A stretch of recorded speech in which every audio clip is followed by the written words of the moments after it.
Okay. Do a quick audio check. Ace.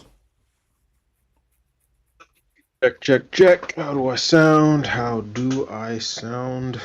Too loud, too quiet, glitchy, fuzzy, staticky. It's serviceable. Ghost. How do you sound?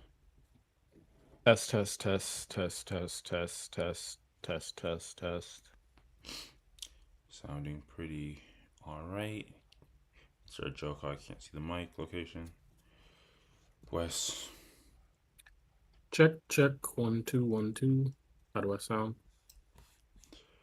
That European Wi-Fi is holding up. And how about myself? Do I sound alright? Is the volume acceptable? And I'm coming in loud and clear? All good. Perfect. Okay. Ace, when you have a second, you can just check if the stream is up and working. You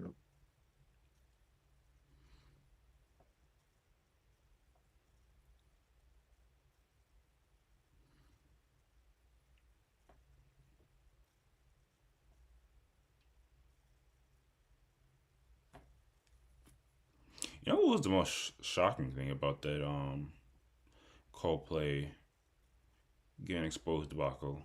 I don't know who was speaking on the microphone or like the loudspeaker, but I'm pretty sure whoever was speaking had to be one of the members of Coldplay, and they had a super accent. Yeah, aren't those dudes British? I didn't know until I heard him speak. It sounded European. Speaking of which.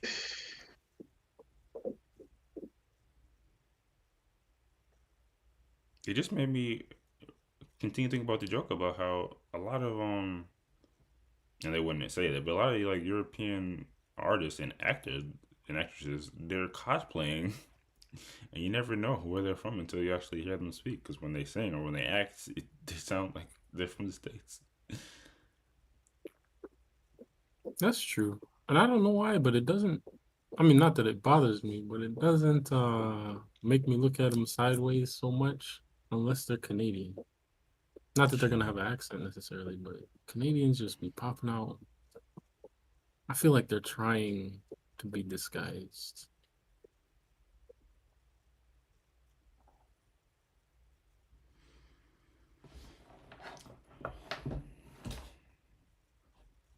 Okay, I think we're good.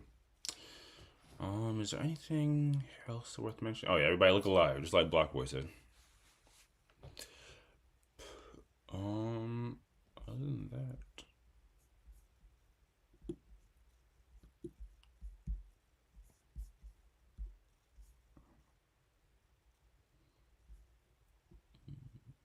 okay.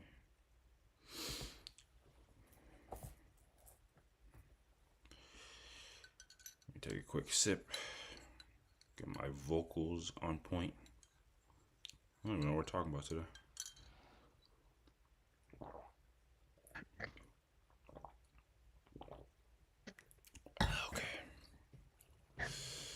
Okay, let's go here. Make sure we can all see ourselves.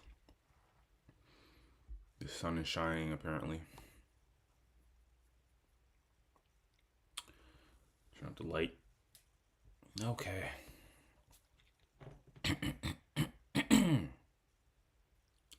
Oh, yeah, I gotta restart recording.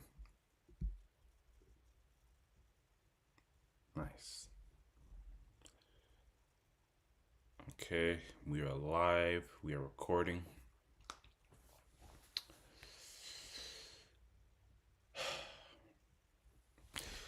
Welcome back, everyone. Welcome back, guys. We're back. Welcome to the B1 Bville podcast. And today, we have everyone here. We have the family, the guys, the bros. We got Ace. What's up? We got Wes. Yep. On mute. We got Ghost. That's good. And we got myself, Quest Lando. Guys, how we all doing? How we all feeling? Not too bad. Feeling all right? Could be worse. Classic responses. And I myself am doing great myself. I don't know why I said myself twice. Anyway, at the time of recording, we're like in the latter part of July, so I hope everyone's kind of one, be staying cool. Two, had a chance to experience and hop in some water like myself the past week, and had just been having a relatively enjoyable summer. I know for adults, there's really no such thing as like summer vacations, or not summer vacation, but just summer as like how younger folks feel it. But I still think summer is largely synonymous with experiencing some level of going out, socialization, um, ice cream at the very least. I tried authentic Rita for the first time recently. That was pretty lit. But I got some ice cream yesterday. It wasn't good. Damn, what's with you and your bad ice cream experiences? I'm Yo, This was imagining a it place. wasn't the same spot you mentioned. No, it was actually a place that we used to frequent, but I don't know oh, what they did. It was a brownie. Yeah, you know the one you're not talking was. about It was like a something formulated. yeah, yeah. Damn, that sucks. I don't know what they did. Like, it was a brownie sundae. The brownie was so freaking hard. Like I had to bite it with my front teeth because it was just I couldn't like cut it with the spoon. It was just like, and then there was cake batter ice cream, but I probably got one bite of cake batter in the whole thing. The rest was just sprinkles and vanilla ice cream. Just not good. Damn. well, Made me not want to go back. Like, it's still better than out here because there's virtually no ice cream culture here. So What is mm, first of all? you What can't ice cream just go culture? grab.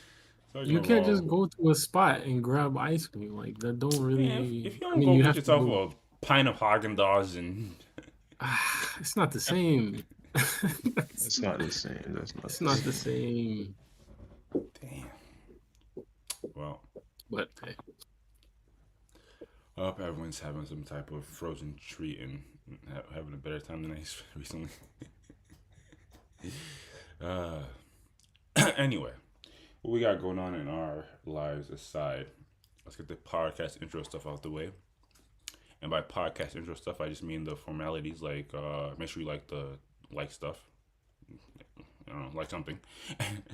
um, and more importantly, we're an advice/topic based podcast. So if there are any topics that you come by recently, anything that's you would like to hear more of a further discussion on, definitely send it our way. We're interested in any and all topics that people would be interested in further delving into. And not only do we go through a myriad of topics on this podcast, we also give back. Not give back per se, but we also give other additional value. If you are in the mood for new music, we would definitely recommend you look in the description below where you'll be able to find a Spotify playlist, and that contains our songs of the week that we bumped into that we think is worth recommending at the very least. So yeah, if you're looking for any new artists or new sounds, definitely check out that playlist. Also, obviously we do a sometimes relatively extensive podcast time wise here. So if you're more interested in a video that has timestamps, definitely feel free to check back afterwards when we do a bit of editing, and you'll be able to find timestamps. So all of the topics that we've discussed. And if you're interested in shorter form content, then we definitely implore everyone to go to our channel, go to the videos tab, and you'll be able to find all of our videos of the topics that we discussed on all of our live stream podcasts. Yeah, that's about it. But and also before we get into the topics, we also like to come here and talk about any content recommendations outside of music, and maybe sometime I might low key ironically add music, because man, if you bump into an album like how I've been enjoying that Clips album, and you just want to really talk about like the everything that's been surrounding it, like all the interviews that they've been doing, and just kind of get off your heart and chest, I'm definitely might be a proponent of that, but that might need to be thought about a bit. Or if there's any warm views of anything that we consumed recently, this is the time. Do you have anything? Yeah, I got a warm review. On Friday night, I went to see Were and Nothing. Um, two shoegaze bands in Boston. Um, show was There's a great. there's a band called Nothing. Yeah, yeah. No, That Nothing must is great. I'll have to send you some tracks. that You must definitely like them. that must have been hard to get the copyright. Yeah. Surprisingly, it's not hard to find them though when you Google or anything like that. I like another band called I can't remember the name now. But this has something to do with cats, and it's extremely difficult to find if you Google them. But yeah. Show was dope. I also got to link up with a brother of one of our friends. I won't drop the name, but a friend who recently moved to California, his brother. Um, Just say one of our homies. Would you Right? just happen to run into him there? no. So I bought an extra ticket by accident, and I was looking to see if anybody else, like if anybody else would want to go, and he was the one of the main people I thought of, because he lives out there, and he's into that type of music. So I went on Instagram and he just happened to post like in his story, is anybody going to the We're in Nothing concert? So it's like, yeah, that's That's so hilarious. we linked up. He had a ticket, but he had somebody that also wanted to go that didn't have one, so I used it on them. Um but yeah, it was dope. The During the Nothing, like the last song of Nothing set, um the singer like crowd surfed into the into the crowd with the mic, and our homie got a hold of the mic and was like Oh singing my with the singer. god. Dang, It was wild. It was, yeah, it was a great show. So that sounds like some it was meant to be type stuff that morphs into like a dope time. yep, yep, great That's time. dope. And is this your first time going to see War live? I feel that that's like a dope experience. Yeah. I don't know how much. I think they've like started up touring again recently. Maybe I'm wrong, but I feel like there was a while where they weren't doing much. Did they prefer Um, to did they perform their bangers? Do you remember some of the records that they performed? it was mostly their newer stuff, like post 2014. Mm, So they didn't necessarily perform the songs that I was more familiar with, but still fire. got you. That's dope as hell. Pardon me. Dope. Anything else? For me, Got you. I got two quick content recommendations then. One, speaking of the music, Cliff Tiny Desk. Everyone's probably already seen it at this point, but if you have not, and obviously you could recommend any Tiny Desk performance any day of the week, and it's probably gonna be fire. But yeah, I don't know if there's a bit too much glazing going on for me for Pusha T, but I don't know. It's just one of the first rollouts and albums from a while that I've actually, you know me, I will kind of shit on the music industry a lot, kind of, but I just have like almost no qualms with a lot of the production and everything that went into that project. So yeah, the Tiny Desk performance is also pretty dope. And it led me to, I mean, I'm watching a lot of interviews, but I went down the rabbit hole of there's a record on the album, Birds Don't Cry or something like that. Um, Led me to some of the lore about how that song came to be. So, man, just a dope project and a dope performance. Salute to NPR. I wonder if they're gonna still do those performances if NPR is getting their funding cut and all that type of jazz. But that's another subject all on itself. And one other thing that I want to comment here and mention is one of my favorite manga series in this era, Kaiju number 8. It's actually ending, and I guess that's a pretty fine time. Or it ended. The last chapter came out like last week, so I guess that's always typically a relatively good time to recommend somebody get into a manga, because I know some people don't like the fact that once something's ongoing, that though you might catch up to it and then you have to wait for the new chapter. So all the chapters are fully out, ready to consume. One of the it definitely when it first came on, when it first came out, it was definitely one of the dopest series. Obviously, action oriented, like me, I'm gonna enjoy it, but there's a good amount of depth to it too. And super great news if you're anime enjoyer, the season 2 of the anime is also coming back in the near future. It might even be like might be fall, but it might be like next month. I forget the specific date, but the moral story is there's a lot of ways to enjoy or consume Kaiju number 8. And again, especially now that the manga is ending or has ended rather. Wait, can you Can can I you say say the what? name again? The name again, Kaiju real quick? number Ah, 8. okay. So yeah, that's it for me. Any other content recommendations or warm reviews of anything people's consumed recently? Nothing for me. Fair enough. If not, we can move right along to topics. Definitely curious to know what y'all think, as always, about a lot of what we're about to get into. You already have that pulled up, so let me just shift the screen for a second.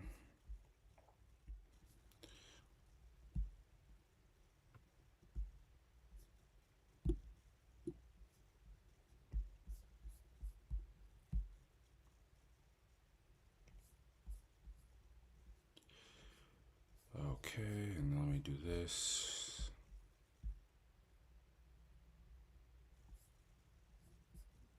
Okay, I think we're good.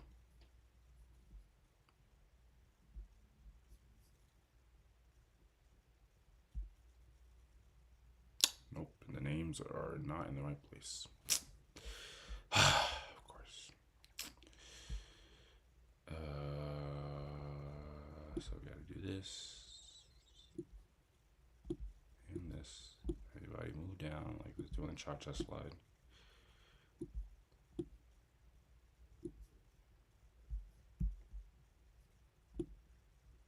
Good enough. Okay. Anyway, we'd like to start with something light, and this is not really even a topic to really or news to really delve into too much, but so to the Black Millionaires IG page, so they posted a research firm World Atlas ranks the top 10 most unhealthy fast food restaurants in the U.S., with Wendy taking the number one spot. So a new report from World Atlas highlights the growing health concerns tied to fast food consumption in the U.S. The study identified the top most unhealthy fast food chains, warning that their menu items may significantly increase the risk of heart disease and type 2 diabetes. Yikes. So this is just, sometimes from time to time we like to look at lists, see where things stack up, especially well-known things. And I'll just go through the top 10 list real quick, see if anybody is surprised or, if they're, a bit heartbroken at any of this. I know I am. So at number 1 of most unhealthy places, so if you enjoy any of these fast food restaurants, make sure you're listening.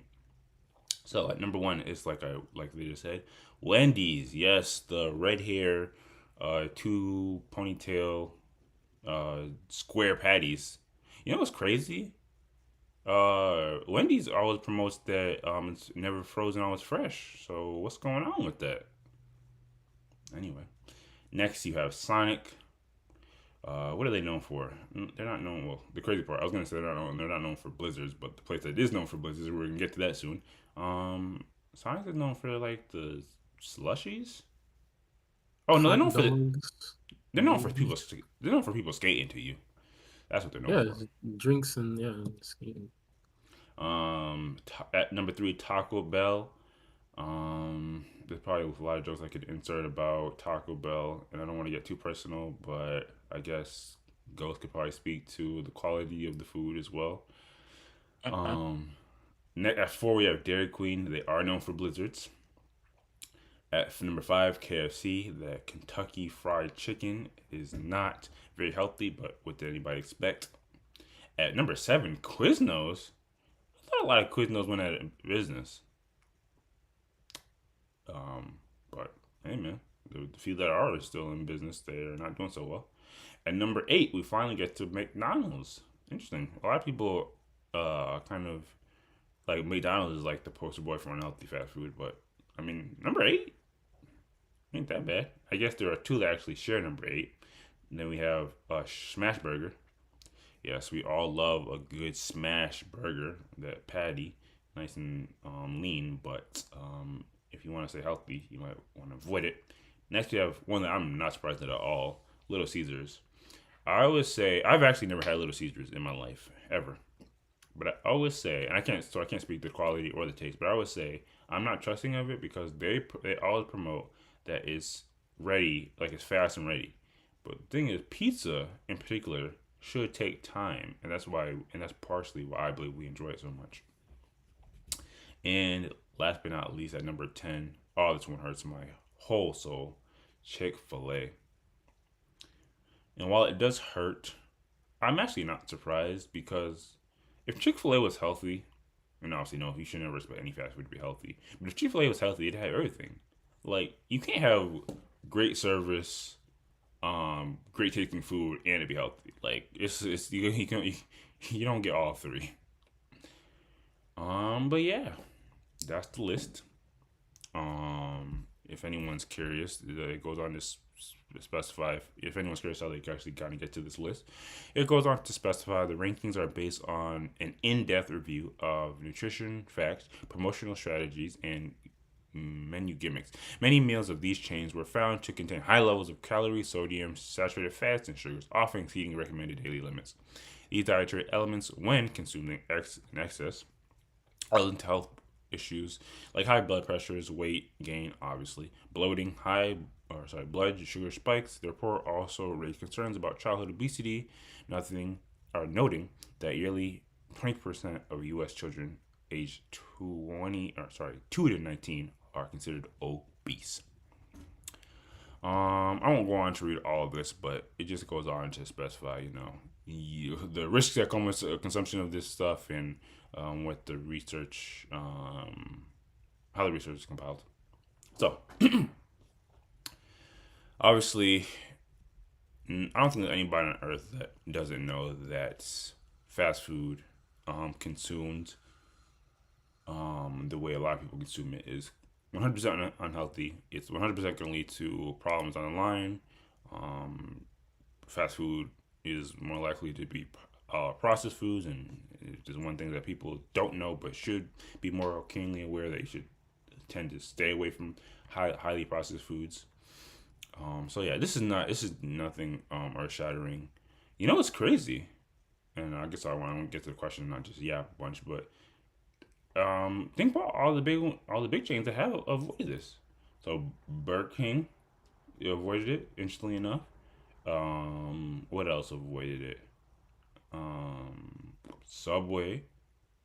And after all that debacle that they had against the tuna's not really tuna, that's interesting that they were able to make it out of there. What's another big Probably chain? number 11 and 12.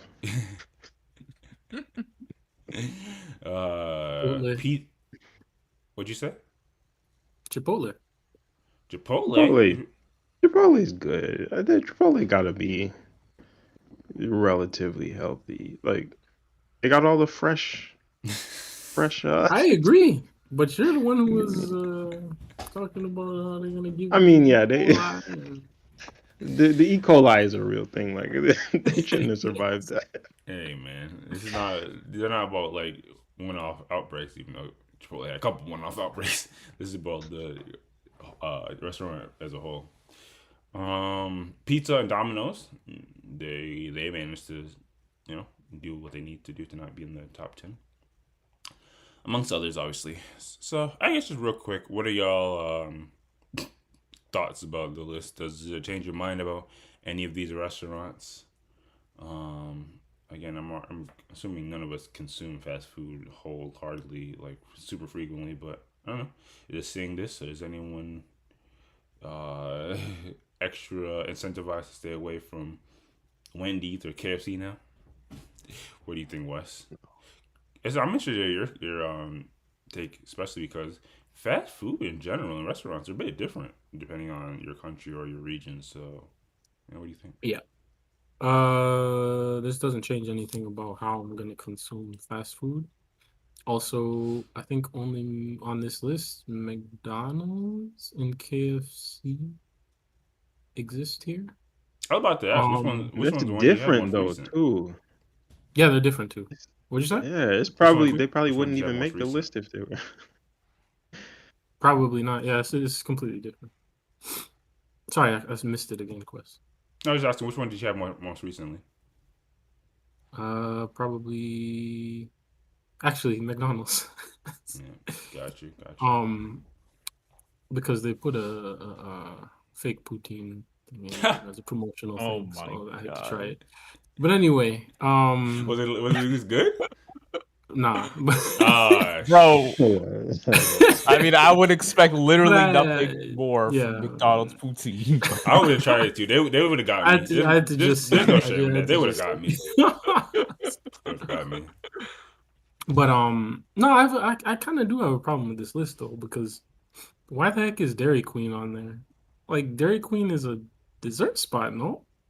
I mean, of course, they probably have some menu items that are actually I food, actually but don't know if they have food. They I'm, 1000% do have a menu of like burgers and other stuff. yeah, It's I'm interesting. sure, but like, I feel like if you market yourself as a dessert place, you shouldn't be on the most unhealthy fast food restaurants because obviously you're dessert. Like, I don't know, but Oh, I I mean, see what you're not saying. all like you're ice not cream. going there. Not all ice cream and desserts are quote unquote unhealthy. I mean, No, I mean by kinda, definition, yeah. yes. They're the thing that you do as an extra thing because it's just for whatever, just to eat I do something good, I do see what just you're treat saying, yourself. and I think I was thinking about that beforehand. I think I was wondering like, are they looking at like the entire menu, like like per item, or are they looking at like the items that there are items on the menu that are extremely unhealthy? I do wonder, like, what are Yeah, the I don't know. specifics? I feel like, of course, we could always break down the study, but I feel like that just seems weird to put a dessert like, as you said, it has food items, and I guess maybe their food items are doing really well these days, but it seems kind of weird to do that. Plus, also, I don't know if they consider like the popularity of the chain because I didn't know Quiznos was hitting like that. Like people are really Yeah. eating Quiznos today. Like, the Smash Burger too. I didn't know there were that many Smash Burgers because I noticed this number of Smash Burgers in New England diminished over the past few years, and they haven't even been out for a long time. So, Hmm. the list is kind of weird. But no, in general, I just look at what I'm gonna eat personally, and it doesn't matter where I'm going to get it from. I already know the quality and the type of food I'm going to be getting if I'm getting it out. Although I do think generally there are tiers. I do think there are tiers. Like the fast casual is generally a better move than fast food. Fast food, but and I Also more expensive. I think that still kind of is consistent with the list because fast casual would be like smash burger maybe and Chick-fil-A, and they're at the bottom of the list. Yeah, but I I mean think. that one kind of throws That's it off a bit. pushing it though. How? I think I'm saying like I wouldn't consider them fast casual. I don't think. For me, I, technically, it doesn't necessarily have anything to do with the quality of the food, but if it doesn't have a drive-through, or if it doesn't have a yeah, drive-through, Chick-fil-A has a drive-through. oh, Chick-fil-A does have a drive-through. You're right. You're Yeah, right. yeah, You're yeah. right. So Chick-fil-A is Chick-fil-A is fast food, I guess.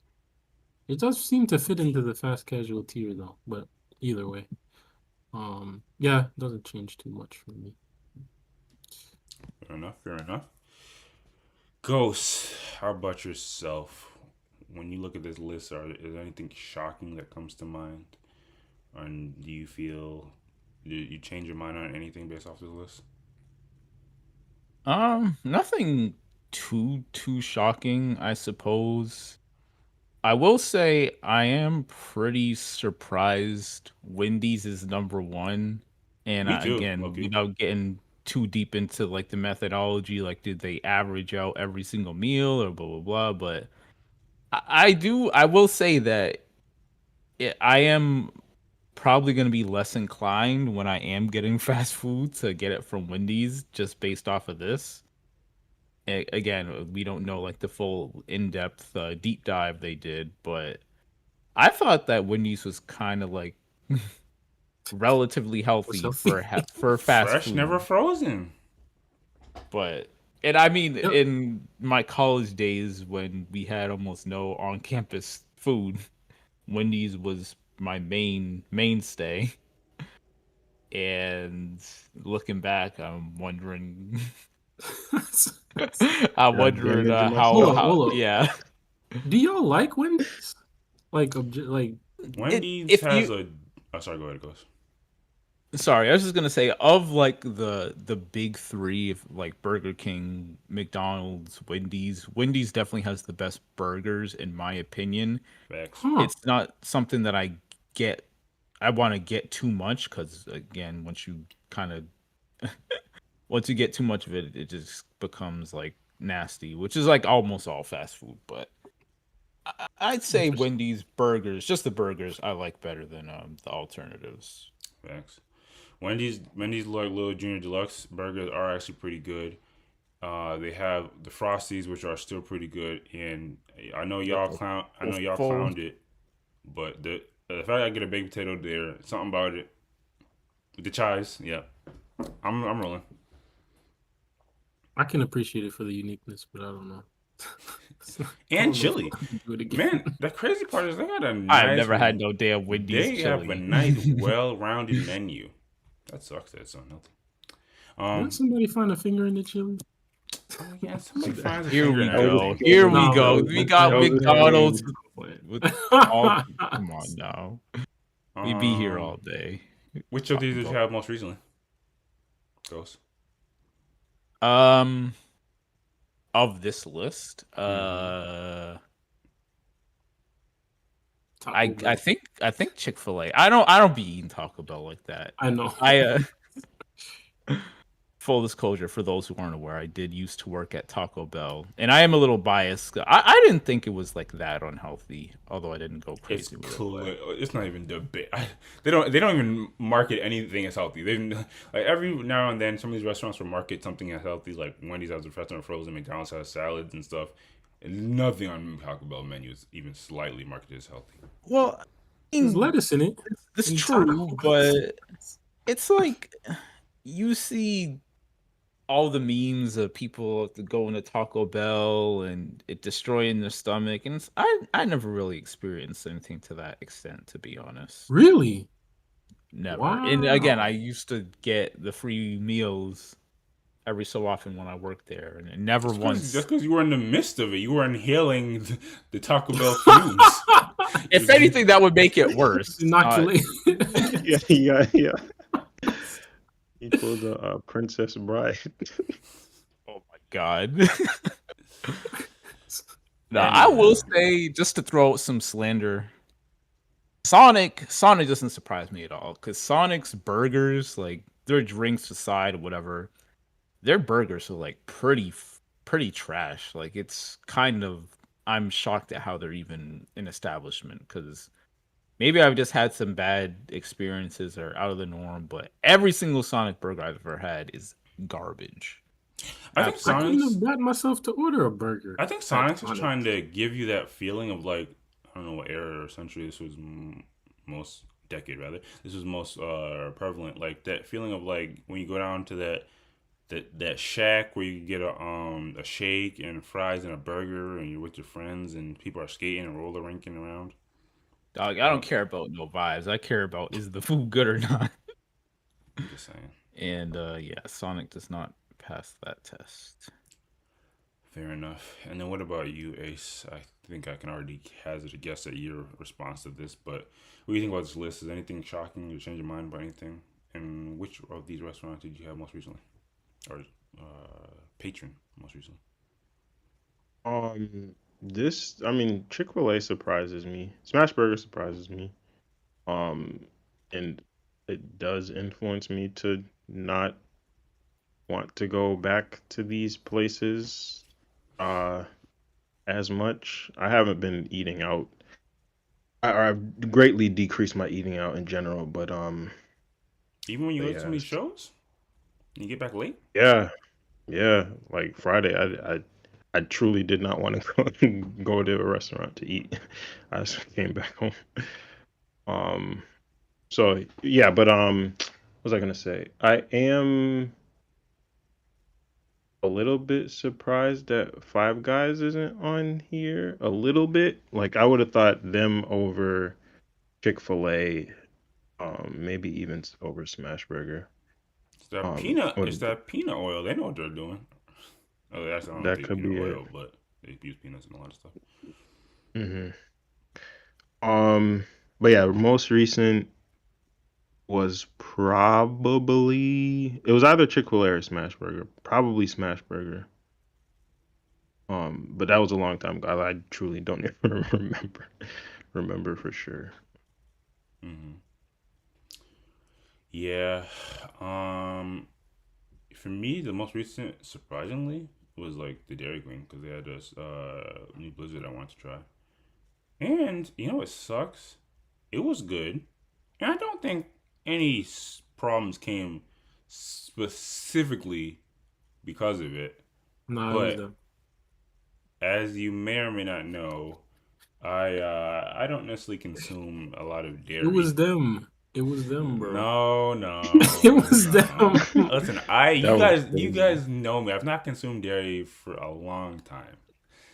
So there was a point in time. It was a certain point when it was especially when it was like melted and I was drinking it and I was like, nah, dog, nah, It I'm was the Dairy Queen. nah, nah, It it's was me, them, bro. nah. That's where we went. That's where we went. When? That's the one time that we went. Or maybe it was somewhere You else. know what's Remember, No, crazy? wasn't that was that Smash Burger, I 66? think. That was Smash Burger. Oh well, You know what's Jesus. crazy? Yeah. To go into our not to fully expose, but to go into our lore a bit, we used to frequent Dairy Queen a lot more. I got hit with such a wave of Ooh. nostalgia when we would go there on the weekends. Man, that's one. That's another reason I wanted to go. But my stomach, the feeling I'm gonna remember about my stomach is gonna precede any feelings of nostalgia now. So that'll probably be the last time in a good long while I have that. But moral of the story is, again, I think everyone is familiar with the fact that as it pertains to fast food, that should be a once in a blue moon cheat day meal, and it should be something that um you don't feel compelled to get super frequently because obviously these things aren't as healthy for you. Um, but also always remember that when we talk about unhealthy foods, it's not to say like you eat this one time and you're gonna get diabetes or you're gonna get something. Obviously, if you can avoid it, it's preferred or recommended. But a lot of times when people there's like a misconception about unhealthy foods of like how again you eat it one time and you're screwed. When the more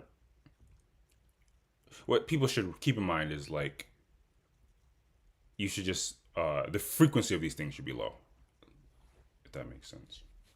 I got a comment. I forgot. Little Caesars is trash.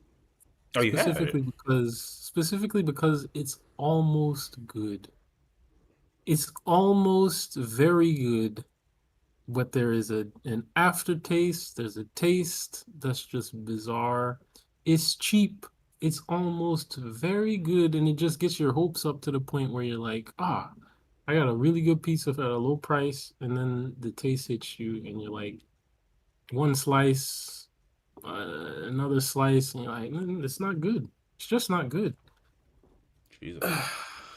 It's Oh, we got They some. disappointing. do have the best ads though. One of their ads is like one of my top like favorite ads of all time. Fair enough. Anyway, so yeah, there you go. There's the list, and yeah, be mindful when you are choosing your fast food of choice. Pardon me, but if there's nothing else, we can move on to the next topic.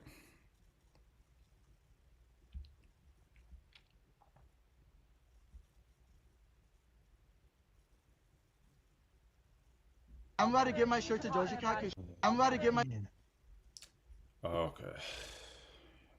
I don't even intro this.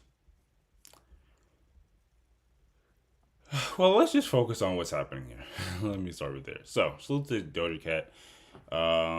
They might be in that top 5, top 10 list of people that are kind of sus.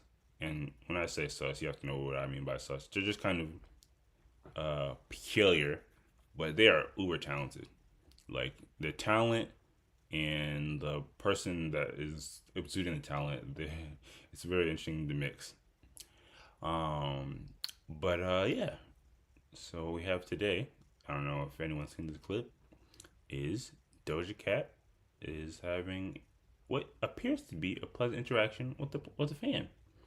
Let's consume it and see what you guys think of the entire situation afterwards. So yeah, the little caption is when Doja Cat likes your shirt, you give her your shirt. I'm about to give my shirt to Doja Cat because she's the iconic girl. Period. No, bitch, you deserve it. Literally, and if you ever want anything more, I got you, always. This is the girl right here. I love you, Dad. Thank you so much. Happy Pride Month. Pablo. Nice to meet you. Wait, what's your real name? Or is it Doja? What's your real name? Ami. Ami, so nice to meet you, girl. Nice You're to meet beautiful. you. I hope you have the best night. You're literally everything in life. Thank you. Thank you. Wow, yeah. Period. My girl, Ami. Love you, Dad. Don't say thank you. You smell great. Oh my god. And if you know why I'm saying oh my, and if you the reason why I'm saying oh my god is because there's about to be something that kind of is funny about that last thing that they said. But anyways, again, so this is Doja. I know what some people are thinking. Some moonlight stuff going on here, but hear me out.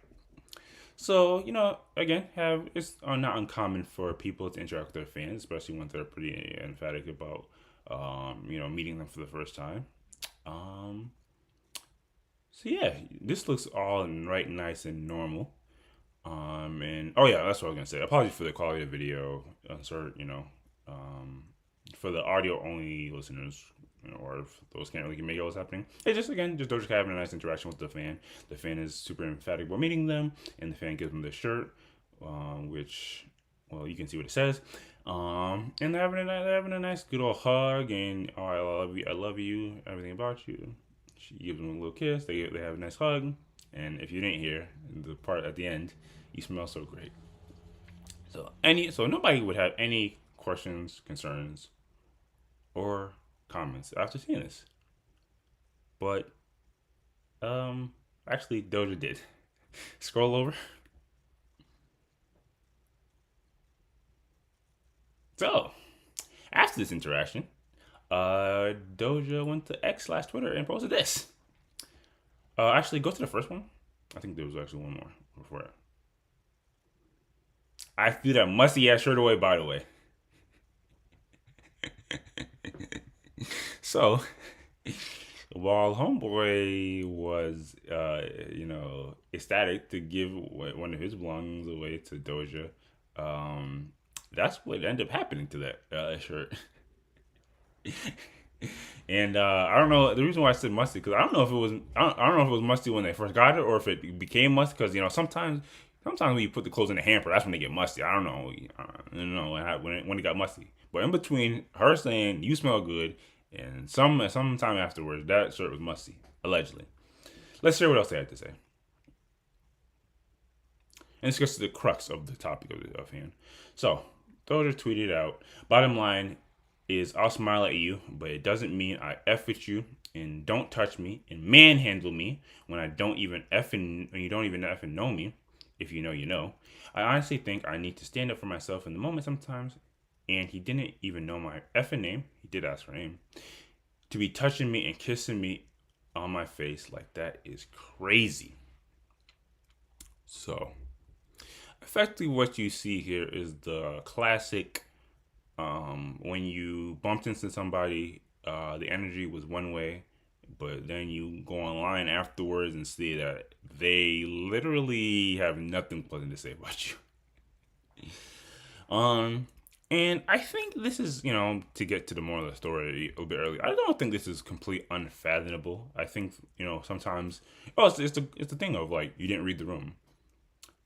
Now the problem here is, and I'll see why you should learn to read the room because it's a trait, it's a skill that you're gonna need in life. The problem is here, somebody can make the case, and a lot of people did in the inventions, make the case that, well, how is they supposed to know that you felt uncomfortable in this circumstance if you show nothing but like positivity, love, and joy in this circumstance? So, if that all makes sense to you, if you guys need any other context, I can try to relate it to. But I guess based off all of this, what do you guys make of this? Do you agree that sometimes it makes sense to like keep it all smiles and then express yourself in your disdain or dislike for a situation later, or if you're gonna feel like this, is this more evidence that you should just express your feelings from the get go, like in the moment? Um, what do you think? We'll start off with you, Ace.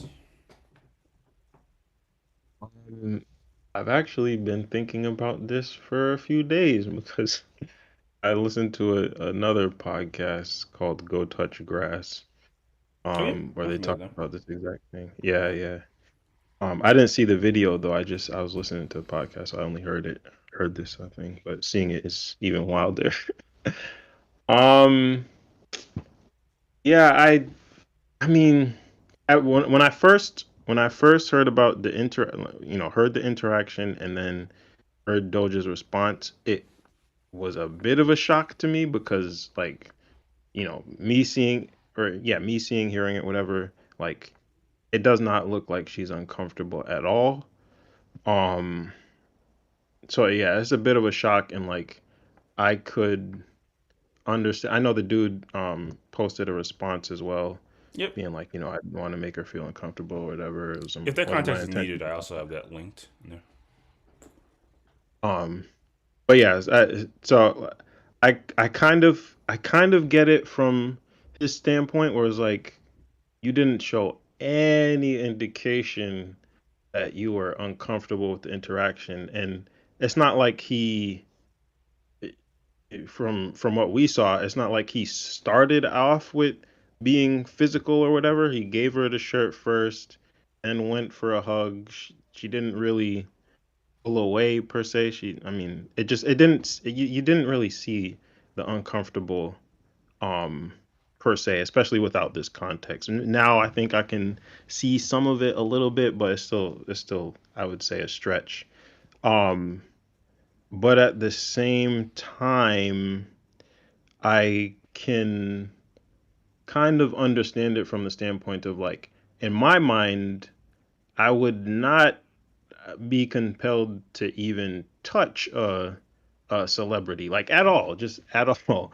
Um, uh, because like even if they don't voice that they don't want you to touch them, um, you don't even want to like make them feel uncomfortable. You just, especially if it's like an artist that you're super into or whatever, you want that interaction to be as positive as possible.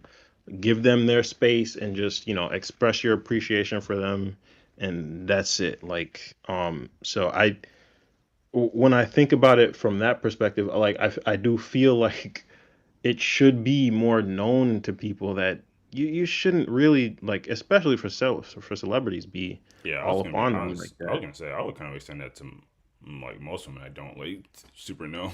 Right, right, right. Exactly. Um, so yeah, like is there a is there a more kind of a lighthearted way that Doja Cat could have expressed herself? Certainly. If she didn't want to do it in the moment, if she felt, uncomfortable in the moment, um, expressing it after the fact, I think is okay. And it could have been a little bit more light, but I kind of like I can kind of see her standpoint more so than just completely siding with the guy and being like, well, she didn't, you know, She didn't say she was uncomfortable. She didn't indicate it. It's like, yeah, but you shouldn't be doing that type of stuff in the first place. Hmm. Yeah, no, I'm actually rolling with your line of thought. To be honest, yeah, no, it makes a lot of sense. Okay, okay. Um, Wes, what about you? What do you think of an interaction like this? Um, like I said before, do you um think it does make sense? There's a world in which either you should be a bit more safe and not necessarily interact with somebody like this, or if you do, that they should speak their mind in the moment, or do you think it makes sense for a person to kind of smile in your face and be a bit more reserved and then express their concerns or problems afterwards if they do have a problem? I mean, I had to think about it for a minute, and I think it makes more sense than I thought it made in the beginning because Damn. sometimes, I mean, I guess as a celebrity, as a Damn, Doja. celebrity, you should be aware. You should be more aware of how you move and how you present yourself, and uh, and that's part of it. But at the same time, I remember I was in a situation. It was a very minor, like extremely minor situation. But I was walking down the Oh, street. don't tell me you Uh, pulled a like this homeboy. You gave somebody a shirt. no, not like that. But I was walking down the street and I saw a lady, an older lady, at the corner, and she was waiting for the I think she was waiting for the bus or something, and she was struggling with something in her hands. And so I'm walking by, and it was snowing too, I think. Like, so it was kind of an uncomfortable situation. So it was snowing, she was struggling with something in her hands, and I'm walking by, and I see her struggling, and she reaches out or asks me, "Oh, can you help me with this?" I was like, "All right, well, sure. What's going on?" He's trying to Looks like she was trying to open something, and then I realized it's a nip of alcohol, and she seemed like she probably didn't need it. And I mean, need it. Nobody needs it, but like, I don't know if she has alcoholism or whatever.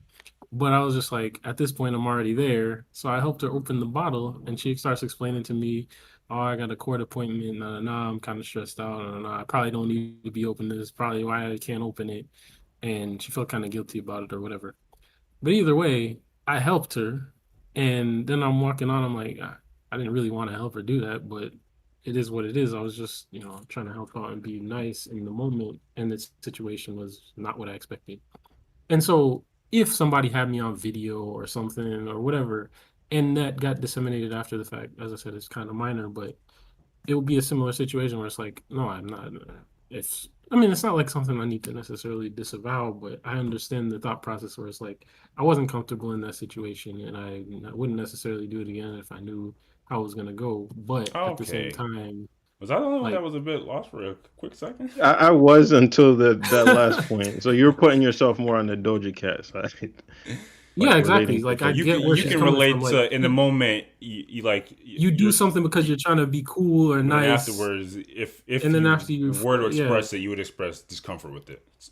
exactly. But Got you. at the same time, the interaction wasn't necessarily something where, in my eyes, she did something that was against her morals, or like, which is why I don't necessarily understand why she was all like this, but she's just expressing that she was uncomfortable in the situation, and maybe she feels like people shouldn't approach her that way. So that's what she's trying to get out. Is like, if this video keeps getting disseminated, other people might think they can do the same thing. I don't know. But there are things where you're just like, in the moment, you're just trying to be cool, trying to help out, whatever, but it's not exactly aligning with what you actually want for people or want to do, in that moment. So I kind of get it. But it's still weird the way it came off, the way she wrote the message and everything. But I kind of get it. Okay. So I guess based off the way it's swinging and maybe I shouldn't jump the gun, maybe go so completely reject it. I mean, so I gotta ask then, for the other side, the problem is oh, how how do we get to a culture or like a state of like change if people aren't honest in the moment and address it as soon as possible? Like if people continue with this um like this way of going about these situations in which you just smile on people's faces, give them hugs, give them compliments in the moment. Um, uh, like how do people become a bit more self-aware that we're actually making people uncomfortable? Like how do we invoke change if we're just gonna smile in people's faces, but then afterward be like, oh, this was the worst interaction. This guy is musty. This guy was be touching me. He didn't even know me. Like, well, what do you? How do we get this a place to change? What would you guys say to that? I got the solution. No, I think. Just literally don't Um, interact with anyone ever. Simple. Yes, that's of yes. course, Thank that's you. your solution. That's the It's a answer. good solution. Yep. Yeah. Yes. No. I think it is on the it's on the individual. It's on Doja Cat. It's on me. It's on whoever. Like to be more prepared for situations and be like, sorry, I can't help you with this, or I'm not comfortable in this situation. Sorry, I'm not trying to be mean or whatever. But So you would say that people should stop the fake front and be honest and be honest yeah. with you. In the moment, like you should be more on it. Like be more aware. Like if you're not, it's kind of on you. Like, and if you have to go back and clean it up afterward for one reason or another, try to do it in a reasonable way. I feel like her language is kind of weird and harsh. But if you feel like you have a need to do that so that it doesn't happen again or for whatever, then you can still do that. But it's on you. Like it's on you for the way that you present yourself. And I mean, unless the person is literally being um like so behaving in a way that's normally socially unacceptable just across the board, like just being super invasive and all that, like, and you can tell Which the difference. Which a lot of people, not a lot of people, but there are. If you look on Twitter, Reddit, like live stream fails, there are a good amount of people that be doing this. So we coming up to streamers and people in the entertainment space, and they just be hovering around them, being weird, all types of stuff. Yeah. But I think when people see that, when people see videos of this, like, you can tell the difference. Like, you can tell when somebody's just being human or normal, and they might just be a little bit too hype or whatever, but they're not weird. And then you can tell when people are being weird or just invasive, and or they have no sense. Like, you can tell. You can tell. Fair enough. Yeah. I guess anti-human interacting aside, what do you think about an interaction like this, Ghost? Do you think if we want to actually see some positivity come out of this positivity, do you think it makes more sense for people to be honest from the get go, be honest up front if they're feeling uncomfortable, or do you think it makes sense why a person or why, based on the situation, people would smile in somebody's face and then later express their discomfort in a situation? I think it kind of depends on, obviously everything depends on context, but in this case specifically, where if you're a celebrity, I don't know if we got the full context of, like, was this in she was randomly walking the street, or was it at a concert? I don't know if that was mentioned, but if you're a celebrity, it's you kind of have to expect that people think that they know you and will want to be friends with you even if you've never seen them before in your life. Like, a lot of people do not have self-awareness, and it comes with the territory of, if you're a celebrity, you're going to have fans, you're going to have people that will project a relationship that isn't there. So I think to some extent you kind of do need to expect that if you're in that situation. Of course, like, in every facet of life, like what you were talking about, Wes, like, there's going to be a random situation where your first inclination, your first instinct might not be the best way to go about a situation. If you were looking back on, you'd be like, yeah, I should have done this differently. Like, if I was in your situation, Wes, with that lady in the alcohol, I probably would have done like the same exact thing, like, to the T. Like, it's just kind of how people are wired in some respects, is like, you're, I can't speak for everyone, but your first inclination, if someone asks you to help or if someone comes up to you as being friendly, is to kind of return that energy, unless, again, there's this different extenuating circumstances, or if you're in like a bad mood, or there's something that is kind of out of the norm for the situation. So I think I think on Doja Cat's part, the way it was handled in the moment, I can definitely see why she would feel some level of discomfort that maybe she wasn't comfortable expressing then. Because, again, like, if a fan is randomly coming up to you and like you kind of, if you're a celebrity, unless like, it's a special circumstance, you kind of have to like be cool with them because they're the ones getting you paid. But if it does morph into something that's beyond what you would expect, then it's hard at the same time to just say like F off and walk away because that clip will go viral and everyone would kind of look harshly on you without understanding like, oh, I was feeling this way unless you will explain it. And like to coming back on Twitter, like I think the tweets are kind of weird because I don't know. If her goal is just to reduce the amount of interaction she has with her fans, I guess this kind of does that. Yeah, But she it will just not have feels to like, worry about anybody touching her again. yeah, it just feels kind of like antagonistic towards the guy specifically when he might not have had ill intent, but the intent maybe doesn't matter if she still felt a certain way. I will also say, am I bugging her? Isn't Doja Cat known to like specifically like talk trash on her fans and Yes, I was gonna say that at the Yeah, I end, mean the but whole that's last what I album. that's what I like about Doja Cat. Doja Cat talks to her audience as if they don't. I don't even need you. I don't like you. I don't necessarily like you guys. The way you guys talk to me, I don't like that. So get out. I like the way Doja Cat talks to her fans. But this is yeah, outside of that. This is a bit just like specifically on that specific individual, and it's kind of like it's kind of mean.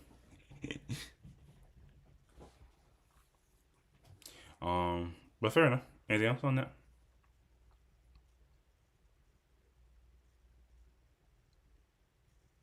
I assume no. Um, yeah, some of the moral stories are, while it sucks, and I would say a good portion of the human population doesn't even have it. One skill you really have to try to adapt to is like being able to read your room. And again, sometimes somebody will be so reserved or hide their true feelings on a matter so often. There's no matter how much you read, you just can't tell.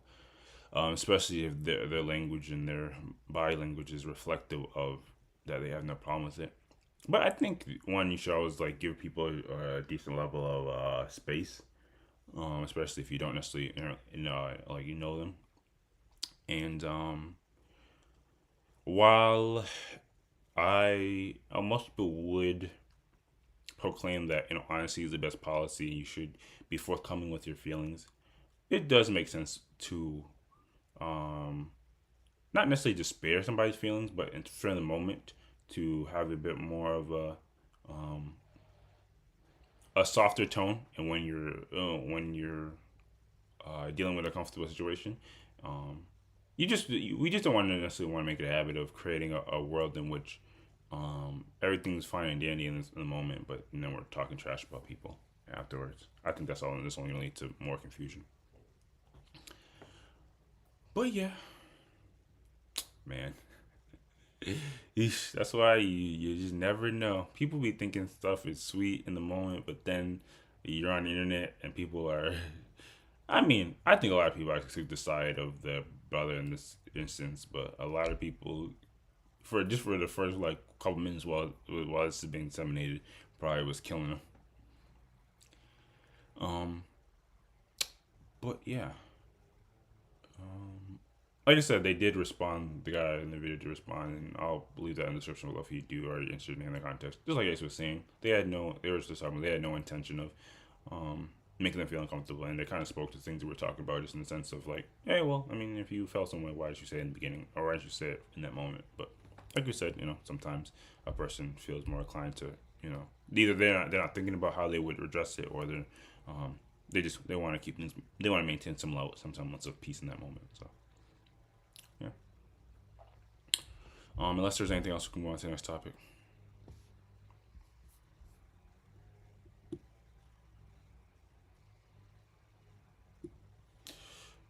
Sorry if you guys can hear any noise in the background.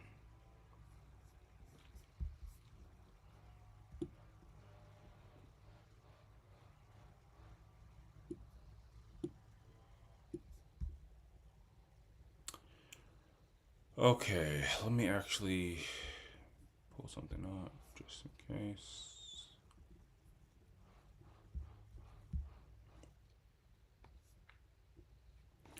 All right, so I love when we can slip a little video game discussions in the mix of the podcast. So with the IGN, they posted an interview that Kojima, the legendary Hideo Kojima, did. And if you don't know what you should know, Kojima is the mastermind behind the well-known and super one of the best games of all times. I don't need to cut corner, to beat around the bush. The Metal Gear Solid franchise, but especially the first one. Yes. In more recent years, they're also known for Death Stranding, which that's a whole other thing. But this is a particular.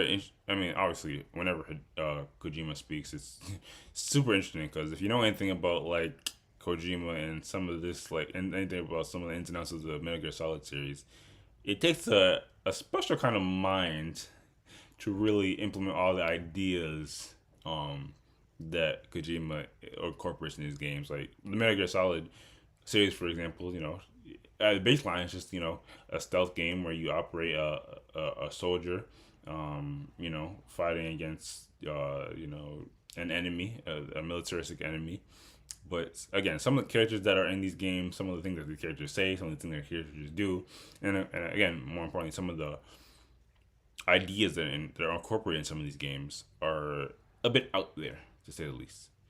The Death Stranding series, I don't even know how you fully break that down. Maybe I'll get into it more if it's needed, the context is needed. But the main thing for this particular story, there is a quote from the interview. If you want to pull up the article to get more in depth, I might read a couple excerpts from the article. But baseline, the headline: Hideo Kojima thinks.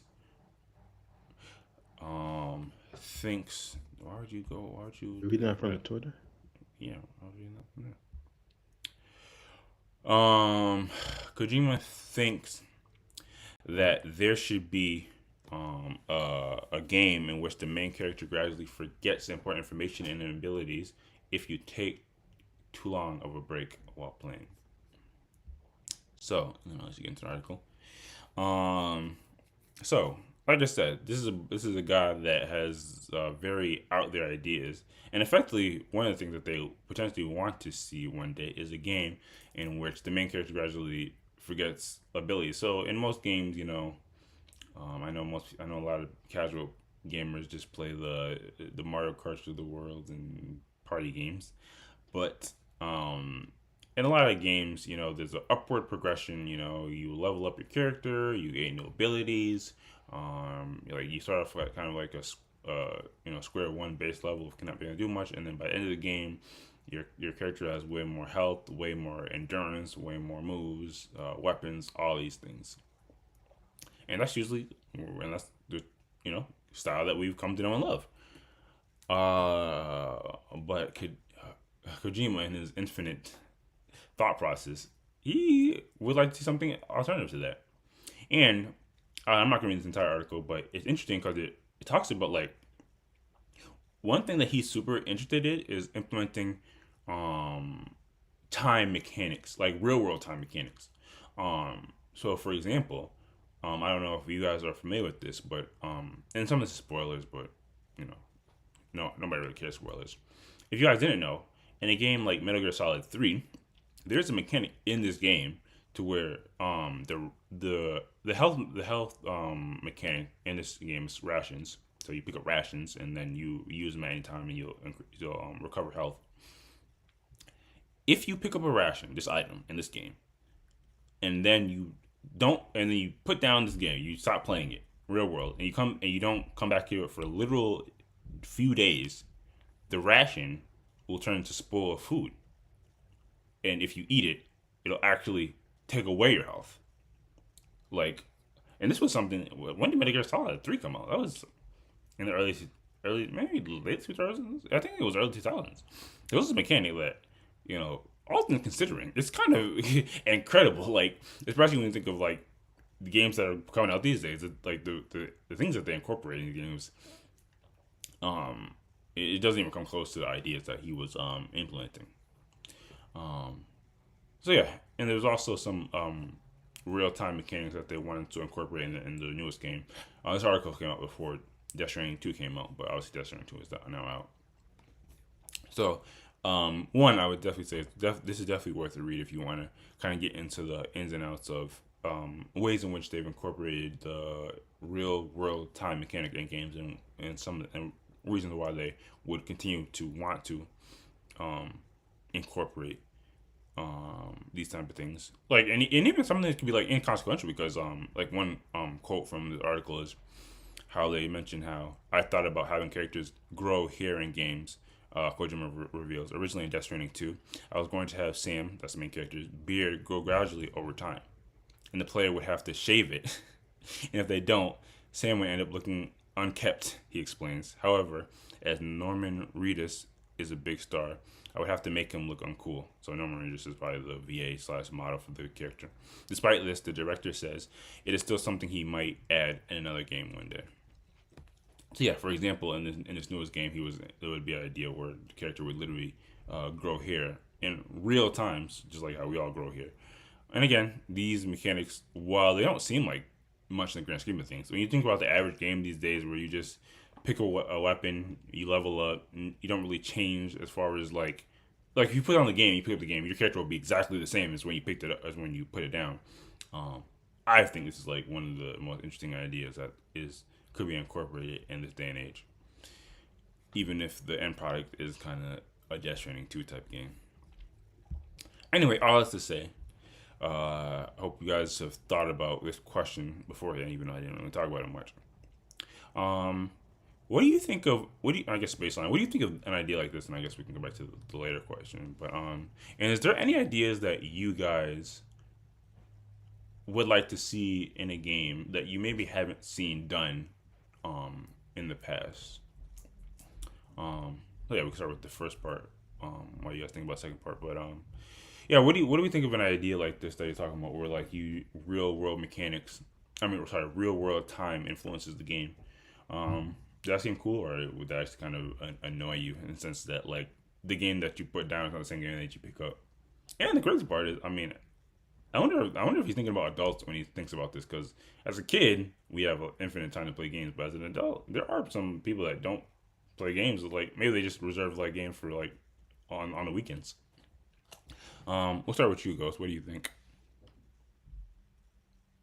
It's an interesting idea and concept, but I think execution would be pretty garbage.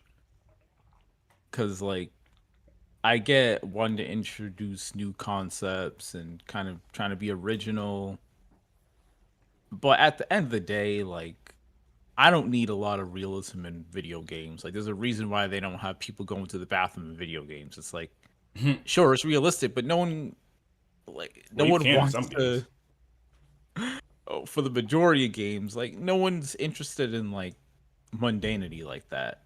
And if I knew this about any game, this would be a great way for me to. Oh, I haven't played this in a week. I'm gonna boot it up. Oh, I would have forgotten abilities. Yeah, I'm never touching this game again. Like. I just, for me personally, that's What do you 100% mean? how I would think. That's What do you It's mean? What do random. I mean? It's You're incentive telling for me I it's have to incentive for you go to keep back? playing. For one, like you said, like we all got jobs, we all have other responsibilities and things that keep us occupied. I am not. I don't want to feel like I am forced to play the game and forced to take up the time and doing something that's not as productive as I could be doing, when I could just literally not do this and not be punished for taking a break or play a different game. Like I think I don't like this concept at all. Dang. I don't I think want to it's combat this so much, but you already said you don't need realism in your game, so that's where it really ends and starts and ends. Oh, fair enough. Sorry, did you have anything else on that? I didn't mean to cut you off. No, that's all. But I'm curious to hear if you are for this. I'm curious to hear your argument in favor of it. No, I'm just gonna say like it's realistic to real life. Like in real life, say you're practicing a new instrument or you're practicing how to ride a new type of vehicle.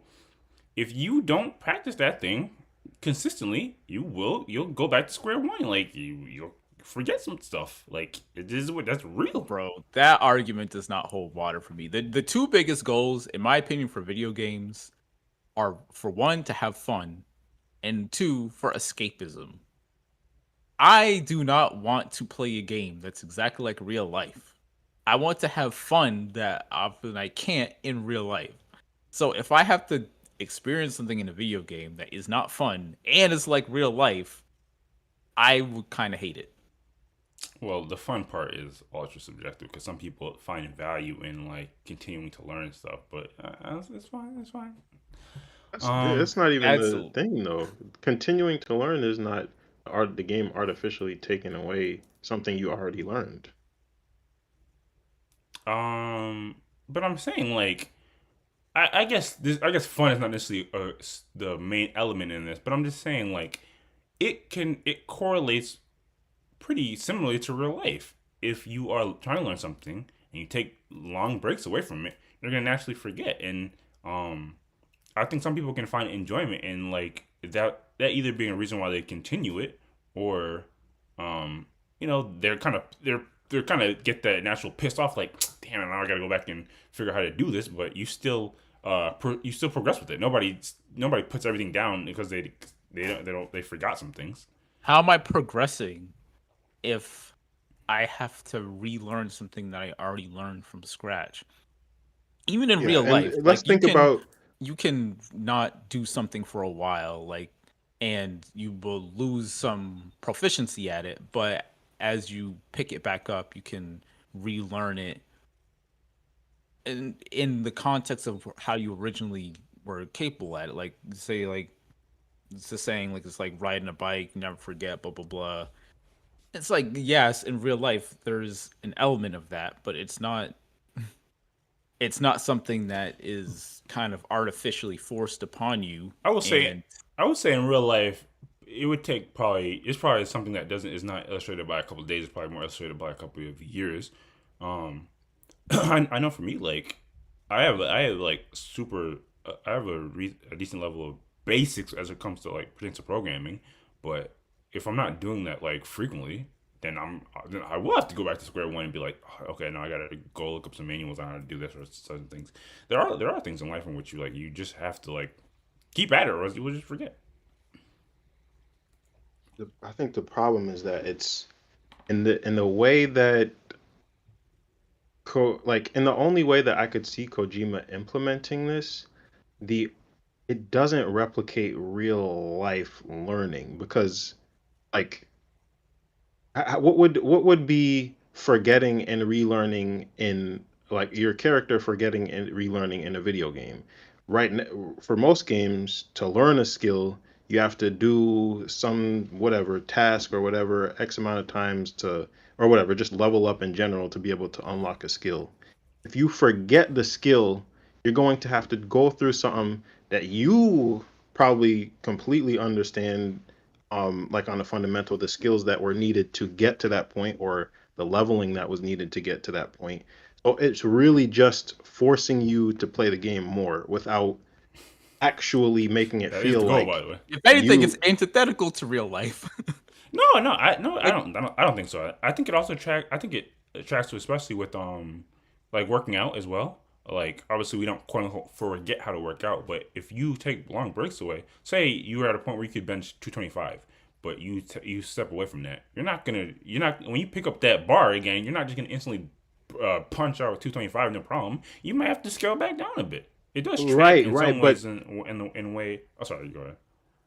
yeah, I would say that's true, but the replication in video games is actually people forgetting how to play the game. So, for example, if you step away from a fighting game, like you learn, an in-depth fighting game, Street Fighter 6, and then you step away from that for a while, you're going to forget. It's not artificial. You literally have to get back on the horse and relearn Uh-oh. the combos or whatever that you previously learned to continue to be proficient at the game. That's a real incentive to both continue playing the game and also reinforce like actual learning. This is just artificial to keep you playing the game longer. That's why I think I would be against it because it's not real. It's just like a mechanic that you're just throwing in there that's supposed to quote unquote make you, feel like it's closer to life, but really the gameplay loop that it would induce and the like the drudgery of it is like this don't sound like it could possibly be fun or enticing. I mean, maybe there's a way to implement it that I'm not thinking of, but I can't see it. Dang. So you're against it too, basically. Fair enough. What about you, Wes? Do you see value in a mechanic like this? Or do you think Kojima's tweaking like everybody else?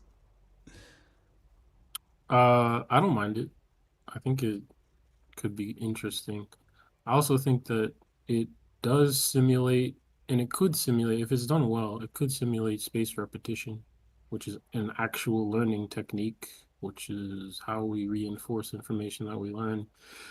Where if it's at the right intervals, it can make the skill or whatever more. You can improve the skill more. So let's say that you forget this thing, and then you go back to the game after a certain amount of time and you relearn it or you redo the steps that took to learn it, you could step one step above in a level or whatever more quickly because you've done that reinforcement. So instead of going back to the same place you were with the same amount of effort, you take a little bit less effort and you jump a level up again because you've Mm-hmm. reinforced it and you have more skill in that sense. So I think it's not a crazy idea. I also think it could be taken a step further in the idea. Now this could be like long term stuff across the entire length of the game, whatever the length of the game is supposed to be.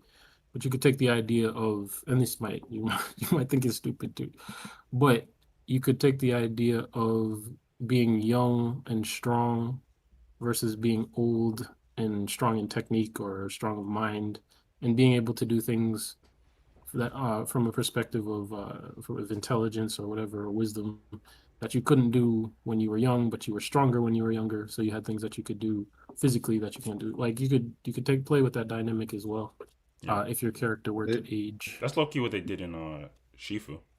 Although yeah, that was based on how many times you died though. But yeah, similar Hmm, concept. that's interesting. But yeah, no, I'm not against it. But to what Deshaya said, to what Ghost said, I'm not I'm not I'm not sure that I would actually be too into the game myself because I'd pick it up and then put it down for a long time, pick it up. And if the progression doesn't happen in a reasonable pace, I just keep replaying the same thing over, Well, I don't know, well, a the, very well, the, long time because I'm not well, the thing diligent with about it, I'm it. sure it would be a game that's designed in which you don't need certain specific abilities to actually like excel in the game. Like you can continue. I mean, just like how you can in theory beat Dark Souls without ever like leveling up, it would just be harder. So you can still progress. It's Yeah, just harder. But you're yeah. getting punished for not playing the game. That's not a bad thing, by the way. I don't want to get into It like is a full on bad thing. debate mode. Like It's not a bad thing. You guys make it seem like games are meant to be played. Like they're meant to hold your attention. And obviously, nah, again, we understand that nah. we can't necessarily do that. But like, what you guys think you should be rewarded for not playing a game? What are you talking about? No, I think the game should not change based on how often I play it. My technical skills should be completely dependent on Well, whether think like a game developer. How do I get people to play my game? If you gotta dog, if force you put people to in play your artificial game's not that no, good. people are not going to play it. That's the thing. Like you think that it's not going to work. I Hmm. don't know. I think there's a way The to people who make Worst. the can't dynamic play it work. because they don't have the time, it's not going to be like, Hmm. oh, they force me now. I gotta make time in my schedule to play the game. It's not I gonna think you work like guys that. underestimate Like I think that it could turn into challenges. You see streamers doing subathons to get through a game. You'd see people pushing through these things. I There's think ways to I incentivize think people to play your game without punishing them. no, but okay. If the dynamic is sufficiently nuanced, I feel like they could figure out a way to make it interesting. And I think Wes is right. Like there would be people that will try to speed run it and do all this stuff and I think that for the people who don't really play games like myself, I don't think these type of games would I mean is for us in the first place. Like you have your audience and they can gain maybe something in the dynamic, but when you go too far out, like it's not necessarily the game that is going to get non-gamers into games. Yes, So the thing you gotta think like gamers. Like you guys are just thinking of a person that like they can't be bothered with it. If a person's a gamer and they want to win, remember that conversation we talking about winners and gamers.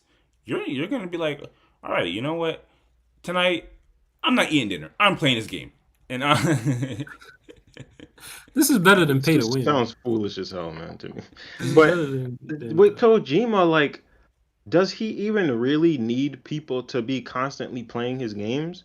His games aren't like it's not Fortnite where it's a one of those models where you gotta constantly have people online to be paying for each the seasons or whatever. Like he's just making pretty much single like a maybe at most you could compare it to like a Dark Souls in terms of interaction with others. So that is artificially putting in a thing to make people play a game like that more is I don't even see the benefit for him. that is the gag.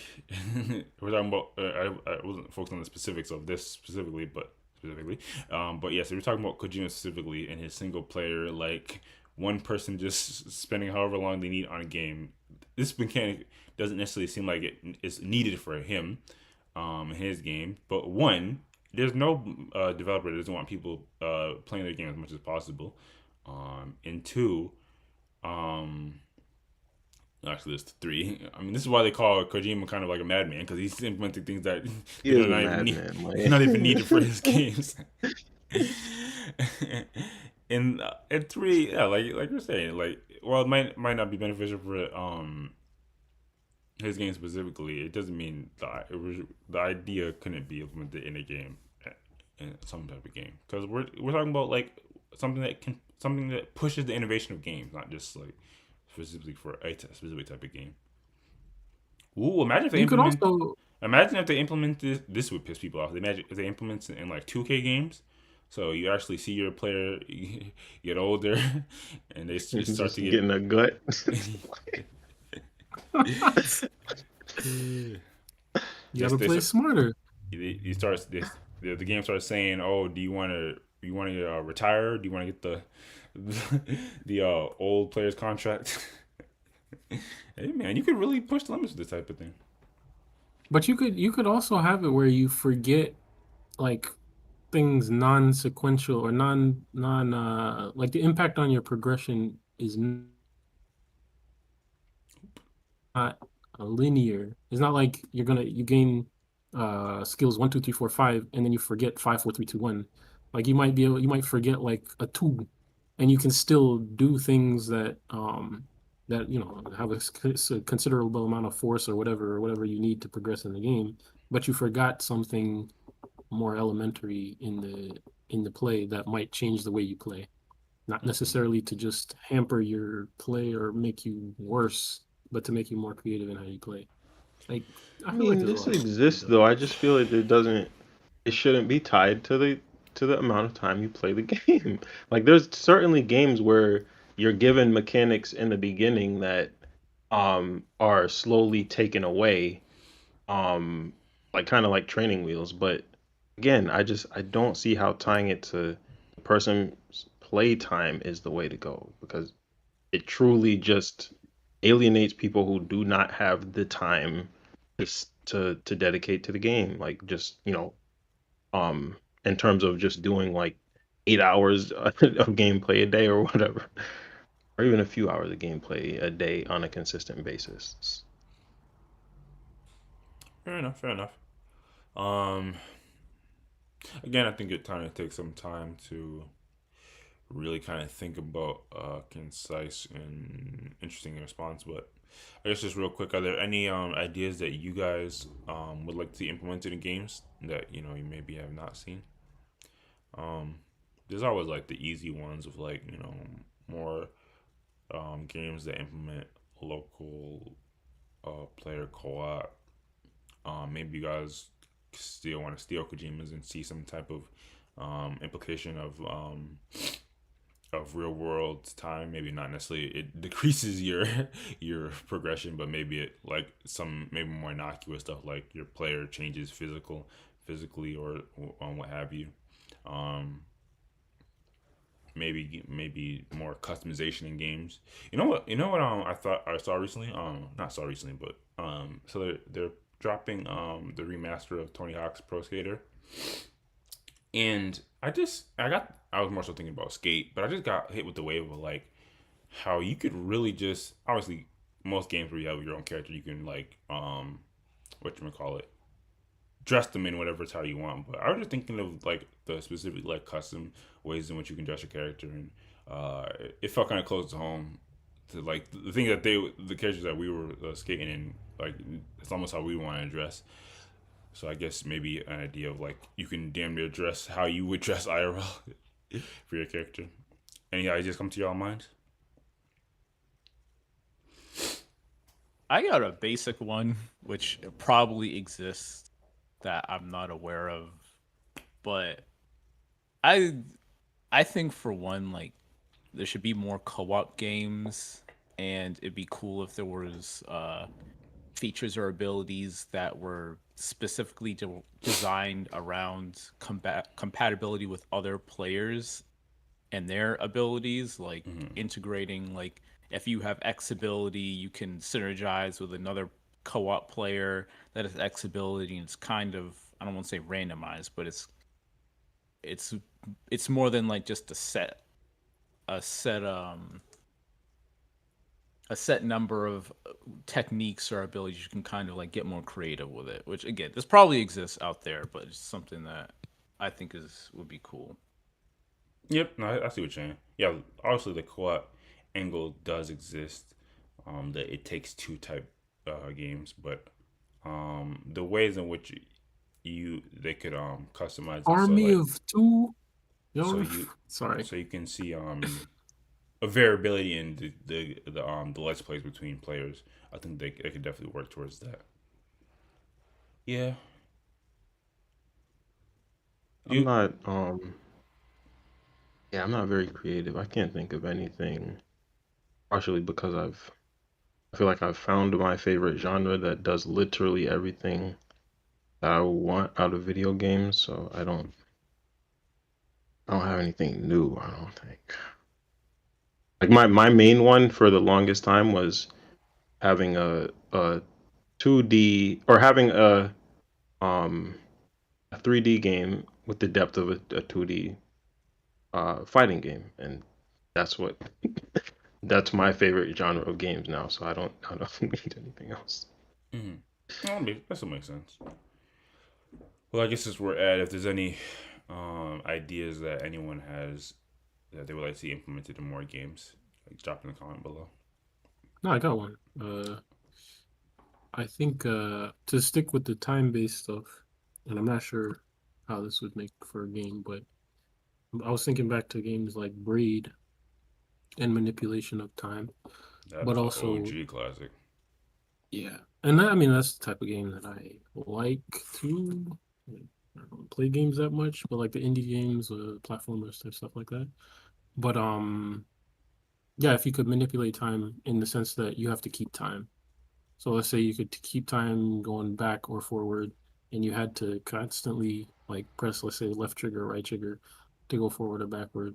And so in playing the game, you have to develop a natural rhythm as you play. It could be an interesting idea. Mm-hmm. Could get annoying, but could be interesting. And then when you stop manipulating time, you literally freeze, like you nothing. The scene freezes. Oh, that's super hot. That's a game. Yeah, yeah, I think because like as you move, it's a first person shooter, but as you move, time moves forward. As you And I walk. think when you stop, yeah, when you stop, I time thought about that freezes. too. Yeah. But you're saying But no, backwards as well. it would be like metronomic. Like you can tap and you can increase the rate of tapping, decrease the rate of tapping, but Oh, it's seconds essentially. And if you go mm, the reverse would be the other trigger or something like this. mm, But you have to keep time, and then you can kind of synchronize your movements to where you're playing in time. mm. Sounds hard as Yeah, it frick. would be hard, The ultimate gag is well, but I you could think also stop. well, I think in general we have no problem with if someone take these ideas because it would just because we want these things. Watch all these games that you guys are ideas be implemented in the next coming months. Make someone's sure you give definitely me thought. credit. Someone's definitely talking about write this down as we speak. But yeah, um, we're no we're no legendary game directors like Kojima, but I think everyone has things that they think might make for an interesting idea in a game. Um, whether they manifest themselves interestingly or if they're kind of a bust, that's yet to be determined. But again, salute to Kojima, and you know, while I'm always gonna not always hope I don't want to, but while I am likely to shine on the gaming industry, I'm never opposed to different ideas, and if I can get the community interested in checking things out, then that's not a bad thing either. So, okay, no. There's nothing else we can go on to the next topic.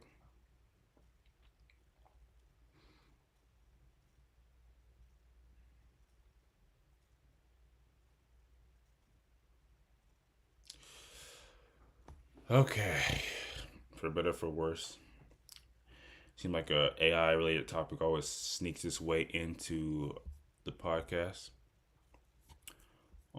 So I don't know if you guys saw this video getting. Oh my god! Please, sorry, I opened up something on my other screen. I don't know if you guys saw this clip going viral, but basically, a teacher uses AI to show her students in the professions that they dream of becoming. So just as it sounds, this teacher used some AI image tool to show what their students will look like in their future professions that they want to be. So we'll roll it.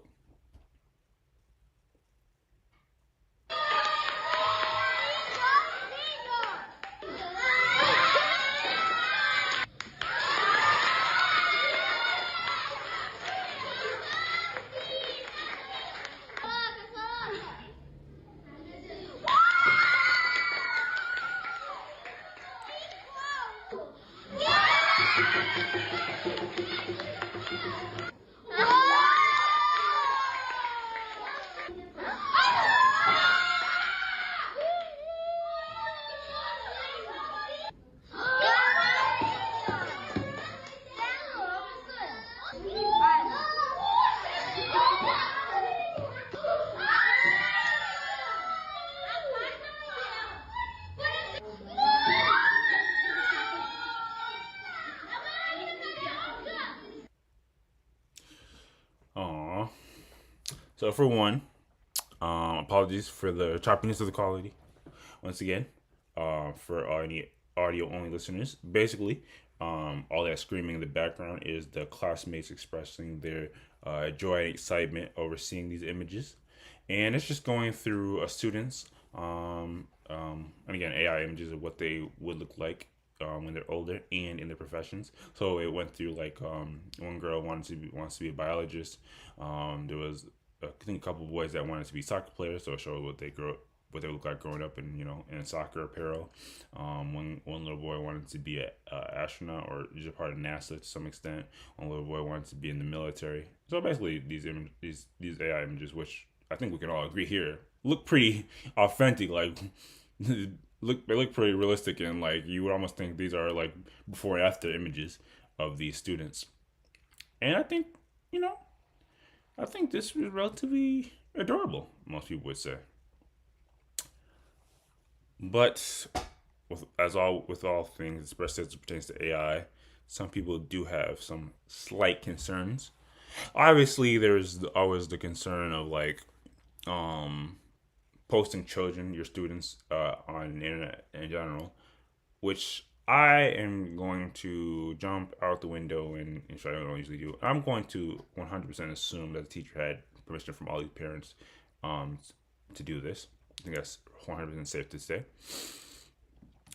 But also some concerns that were going around is that we should be a bit mindful of using AI for these type of purposes because while it's like the thing like the caption said, like, it shows like the potential of what these children can grow to be.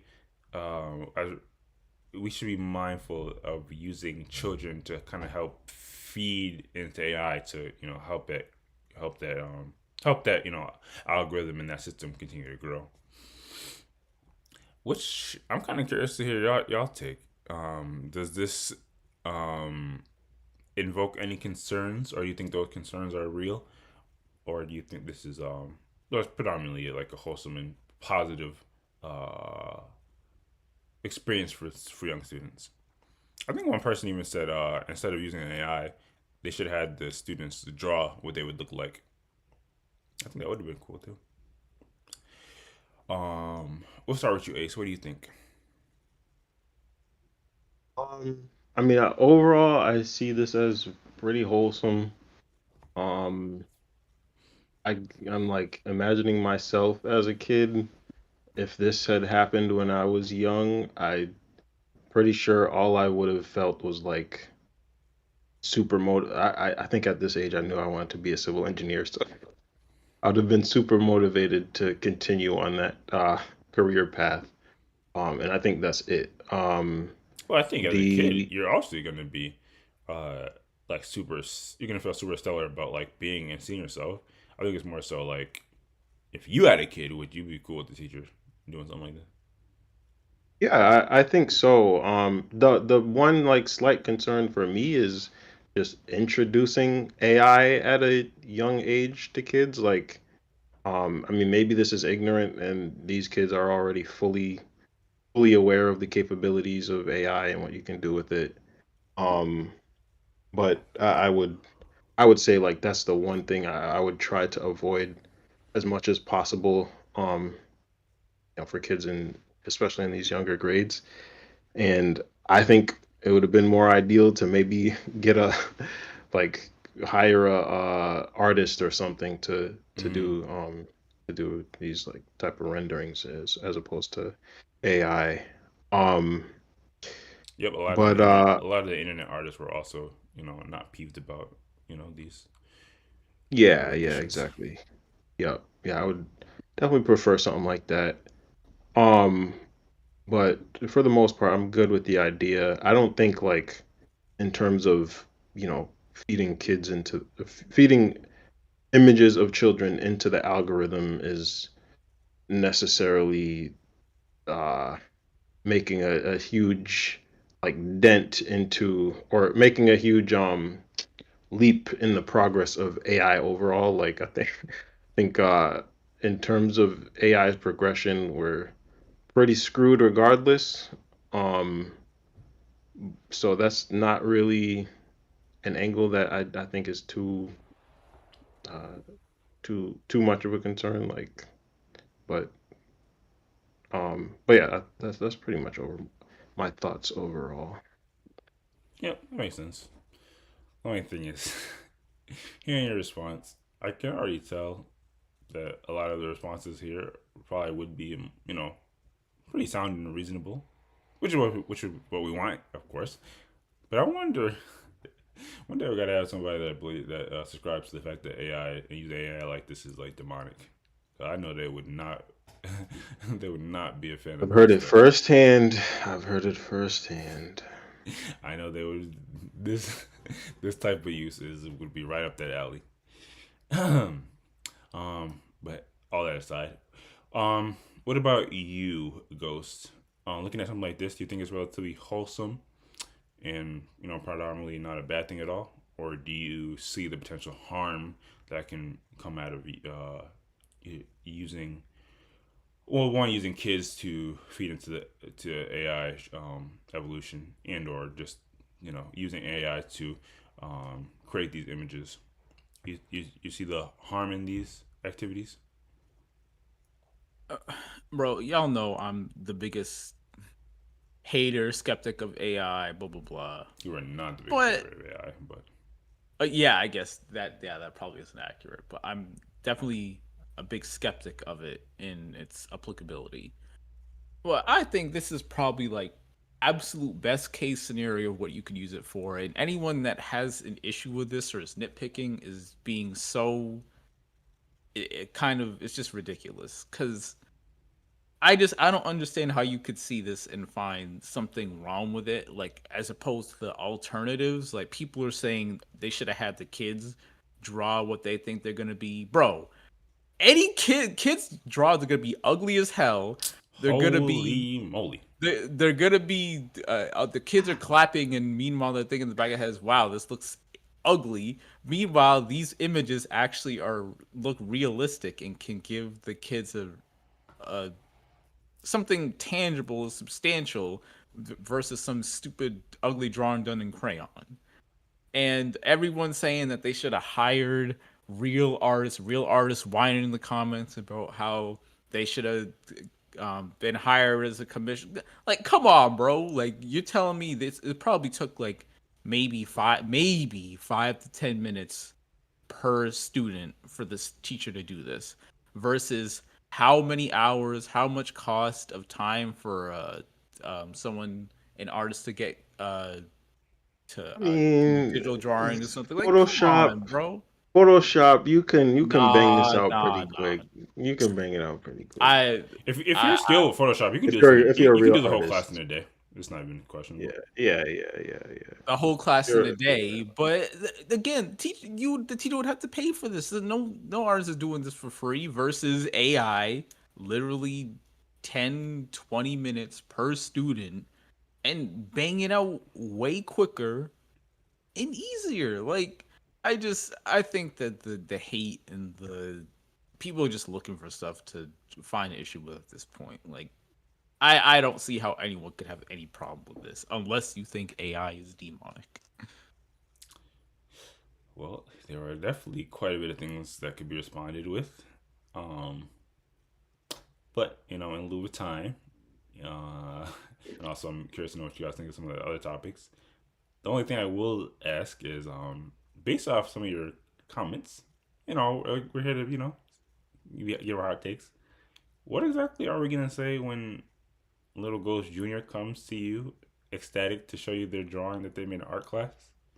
What's Bro, obviously I'm going to be like, wow, Junior, that's amazing. That's the best drawing I ever so you're seen. gonna so you're gonna cap? Obviously it's not going to be true, but there's a difference in a kid drawing something and expressing themselves where it's not going to be up to uh obviously it's not going to be up to professional quality because they're a kid, but it's still like it's fine, it's cute, whatever. But a kid drawing something like that versus them seeing what looks like a real image, that's something that No, could I'm be not even talking about all that. I'm just focusing on you calling kids' drawings ugly. I was like, bro. so Like, basically you're gonna act like Doja Cat. You're so smiling. we're really all You're gonna here smile. gonna You're gonna pretend smile in and their faces. And then you're gonna go on social media and be like, "Today my kid drew the worst drawing, and it smells bad. I don't even understand why they did this." obviously I'm not going to say to anyone that my kids' drawings are ugly, but I'm going to know it. Everyone that sees that picture hanging up on the fridge is going to know it. It's something that's just implicitly human nature. Yes, we know that a lot of kids' drawings are ugly, but you gotta pretend that they're not. Like, it's that simple. We're not I don't. gonna I beat don't agree around with the this. bush and say that, oh, you got shown real potential with this. Come on, bro. Come on now. I don't. I don't agree with this take. How do you? Okay, explain to me how you don't agree. You're telling me that you think that there are kids' drawings that are actually good? I just don't agree with what you're saying. Come on, bro. Nah. I have an I answer. need something tangible here. I have an answer to this. Okay, let's see. I I want to could hear bail it. you out. But no, you have to relativize the thing. Your child you've seen from age 0 to whatever age they're drawing at, and you knew they couldn't do anything starting out. Like they had no capability of doing anything. So for them to get to the point where they can conceptualize and draw a picture, there is something amazing about that. And you can be enthusiastic about that fact. You don't have to be Yes, enthusiastic about comparing it to X artist that's or exactly whatever. what I'm saying. That's That is What? not that is not exactly what you're saying. Let's be yes. clear. That is not exactly what you're saying. Let's be clear. All right, that's my intent. Maybe I did say that, but Because for me, you don't obviously, have to yes. lie. That's It why I is said amazing. That's why I said you're gonna be hanging it up on the fridge. You're going to be proud of it. I'm not saying that you shouldn't be. You should 100% be proud of it. Like it is amazing. But when you just take the art of its own volition, it's going to be ugly. I don't like taking all the emotion out of it. If a grown adult gave me something that looks like a child drew it, I'd be like, in my mind, I think, wow, this is shit. It's just I'm that, and not this going is, to and we're say not. that. This is not why I even brought this topic, but it's just that to what Wes was saying, it is about it is about like the relative perspective. What's good for Bro, an adult, what's ugly for an adult is not. It shouldn't be considered what's ugly for a kid, and vice okay, versa. What's in this good case, for a kid should not be what's good for an adult though, or a what we're professional. talking about, that argument doesn't make sense because we're talking about the AI images that are We're the not kids are talking about looking what at you're to talking about at reflect all, their but futures. If they're looking for this as something that, oh, I could realistically do this. If they look at a drawing of themselves, it's not going to be up to the quality of the AI. The whole point of this isn't to showcase the kids' art, it's to show what their future profession could be and give them like a cute little visualization. That's the whole intent here. So that's why it makes I sense think comparing the quality of the output. the problem is I think to specifically talk about what this in particular. You can make the case that that point doesn't necessarily isn't necessarily the best point to get to because um, maybe there is more value in a young kid really crafting in their mind what this thing looks like, what this identity looks like, and then putting themselves in that space. Maybe you could say this is cute, and obviously it's super memorable, and especially if they have to keep it and they can put it on their wall or whatever their digital wall, and they can always look at that and like it'll give them additional oomph to pursue this path in life. Even Ace was saying something such as much. You can make the case that the experiment or the artistic lesson of hey, okay, so this is what an astronaut looks like. Draw you as an astronaut. Maybe that provides more value for a young kid than just the AI image. If we're gonna specifically stick on this point, that's I about the got a question for quality. you then. Have you ever seen any kid react to their own drawings like this, like they have in these videos, with this level of enthusiasm and excitement and like disbelief No and shock? human reacts to their own thing like this. It's not Have about. you ever seen a kid, if a kid drew a picture of another kid in this context, have you ever seen him react like this?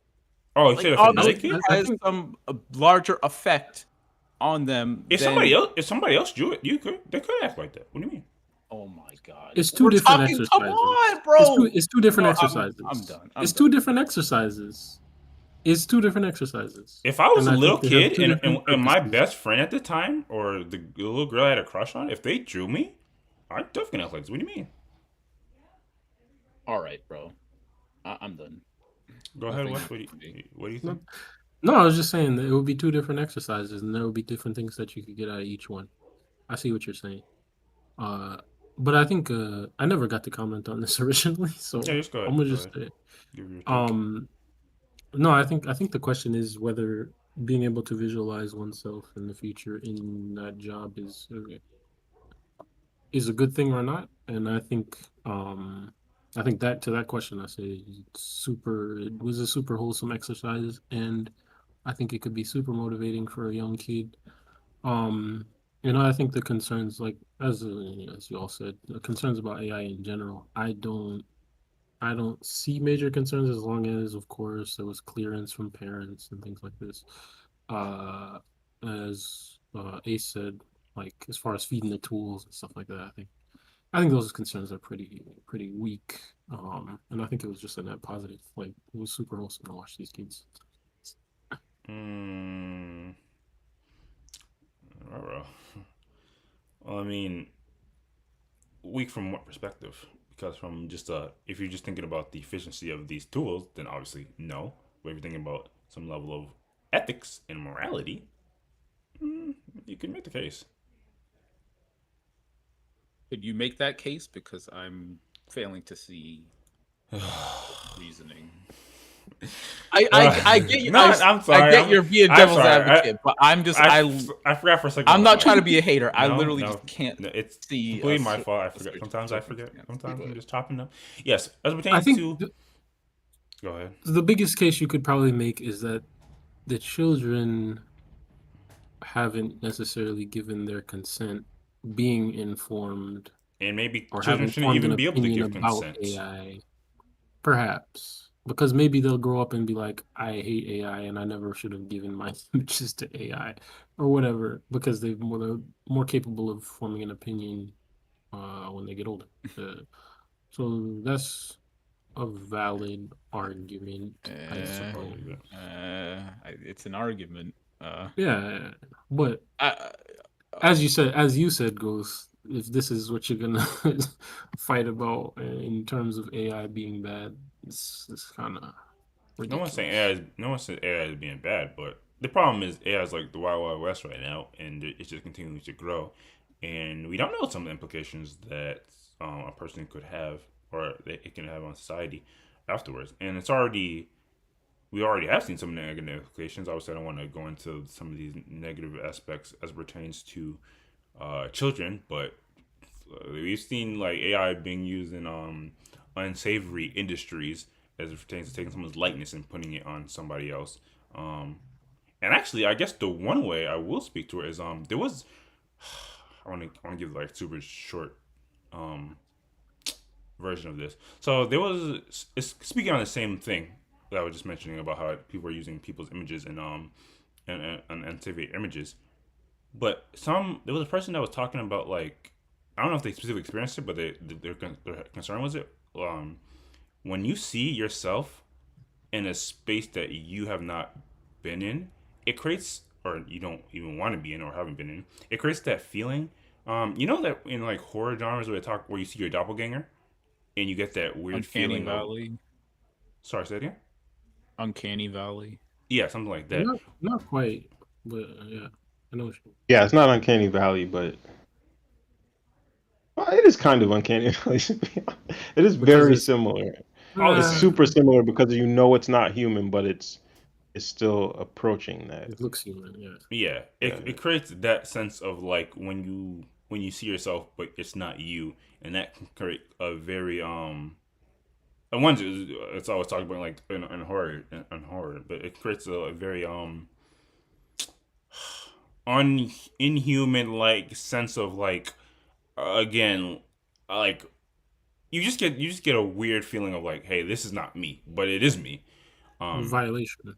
yeah and again as it pertains to adults, obviously you have the right to do whatever you want. But as it pertains to children, and I guess that is addressed by saying if parents sign off on it, then there's no questions or comments about it. But the child, like we said, could change their mind in the future or have a different opinion on that. All right, that's Yeah, valid. real quick, Wes actually did that recently. Dude, what? He induced that exact feeling that you're talking about in me. He sent a picture, but it was a picture of himself. It was a baby picture of himself, and he had AI like animate the picture or make it move essentially. Oh, And that I was having trouble like putting my finger on why it felt like so wrong to see, but that's kind of what it is. So yeah, that's the and I don't even think I'm describing it well. I'd have to go back and watch that stream where I was listening to it was a woman talking about that feeling, but I guess like the short answer is like it creates like a doppelganger effect. Um, so yeah, that's obviously concerns. I think to just get my quick take on it, I tend to agree with the crazy part. I tend to agree with you, Ghost. Like I don't think this particular exercise is worth any level of concern or outrage. I do think it would have been slightly doper if they did get an artist to do it, but obviously we're talking about a teacher here, and they're just what are they gonna do? Ask the school for funds to go pay an artist?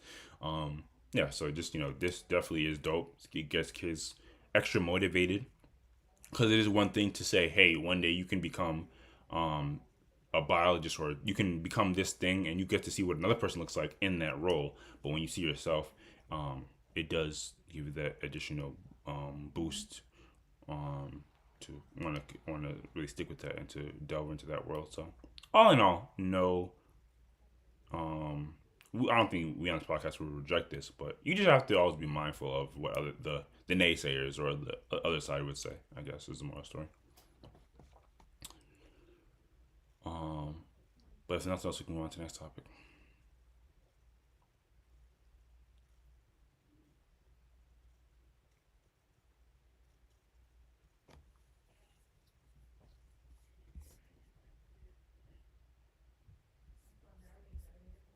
A wild picture. Uh, Okay, and speaking of um, what parents get to what to co-sign their children doing. So, to Hollywood and watch to Jason Lee. They posted travel influencer GarrettGee responds to backlash after throwing his 7-year-old son off a cliff. Pardon me. And honestly, you can just kind of get to the video to see for yourselves what happened.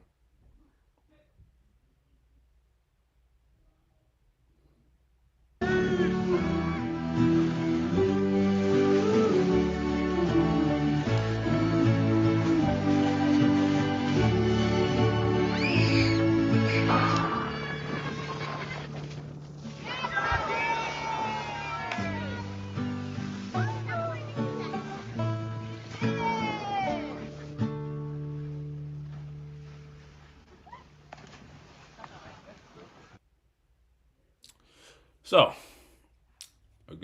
not again, because this is my separate video, but apologies for the choppiness and quality of the piss poor quality of the video. The video and the link will be in the description below, so if you want to check it out for yourself, and then come back to our video. But anyway, for the audio only listeners, so yeah, you just see, one, this is a person that they definitely are. That description is sounds appropriate because you seem like you have to be a traveler to be in a question like this. So they're on the cliffs. I don't know where in the world they are, but they're on like a rocky cliff, and I can't tell the distance between the cliffs and the water. Maybe you guys are better at eyeballing that, but sounds like they're having a little quick powwow with their kid, saying, "Okay, jump off," and obviously being a young kid, they would have some reluctance just jumping into water, like literally look like they're jumping into the ocean. um, so the dad just picks him up and hurls him off the cliff. And obviously, it's not a super mega cliff. Like there's higher peaks to this to even where they are, but it's a good decent sized chunk. Definitely maybe 10 to 15 feet at minimum. Um, so yeah, and whenever you see parents handling their children in potentially harmful or concerning, quote unquote, concerning ways, it's obviously going to raise a question. And I'm pretty sure we bumped into a topic like this or two, but never a bad time to rehash what you guys' thoughts, comments, questions are regarding something like this. Yeah, I mean, simply, um, when you see stuff like this, does it make you think of are there any parenting strats that you yourself are not okay with? Because I think we see this like time to time, and honestly, there is a whole like loaded element of like,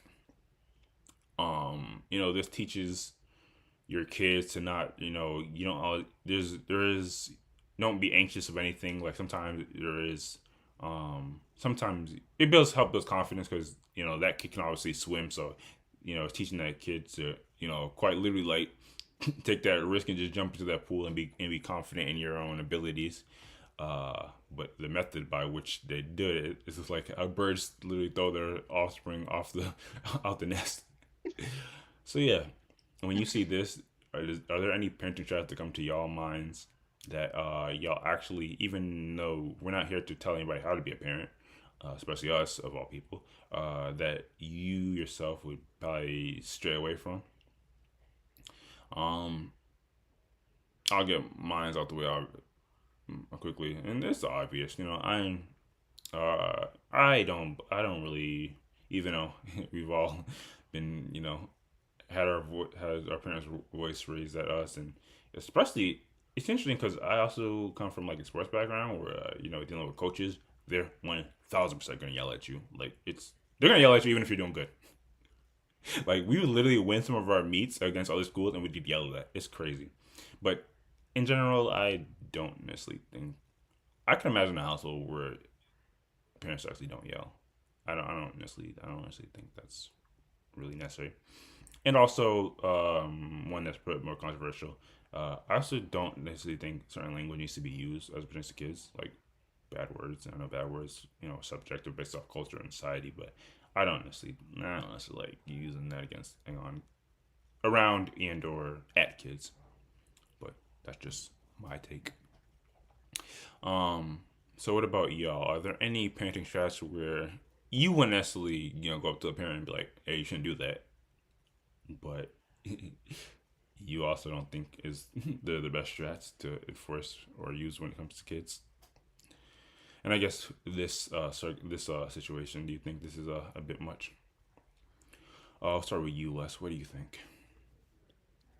I think I agree with you on yours. Plus, I would add like any kind of denigrating things, like telling a kid that they're stupid or anything like this to try to motivate them. Some parents will use that. I mean, stupid is a kind of extreme, maybe example, but anything like this where you're saying that they're not good enough to try to reverse psychology them into doing stuff. Even even for And young boys, don't you think some yeah, young no, boys no, need no, no. even for don't you think some young boys need that? What are you, a weakling? Get up! No, I think you say you're stronger than that. Do it like you assert the positive. I don't think you I necessarily need guess yeah. to call them out on the Just like the on positive. yeah. I don't think you need to denigrate them. I don't think there's ever really a place for that. I don't, and I've never experienced that in my childhood from my parents. Um, so I think that's a good rule too. As far as this type of stuff, like motivating the kid to jump off a cliff or whatever, I feel like it's not bad, but for me, I'm like a strict on safety. So like it does kind of freak me out to see something like this because it's so dangerous. But at the same time, I feel like somebody like this, as you said, I mean, he knew the kid could swim, and he might have done this on a smaller scale already, in a pool or whatever, just over the edge or whatever. So there might have been context where it's just like, no, he just couldn't do this type of height yet, and he was reluctant, but his father knew his capability.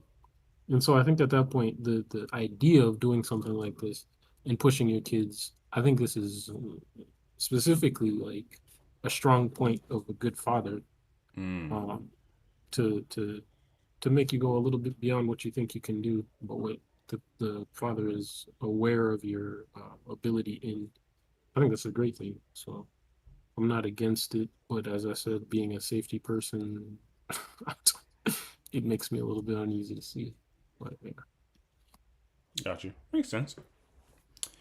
How about for you, Ace? Are there any parenting strats that you don't think are super beneficial for to use on kids?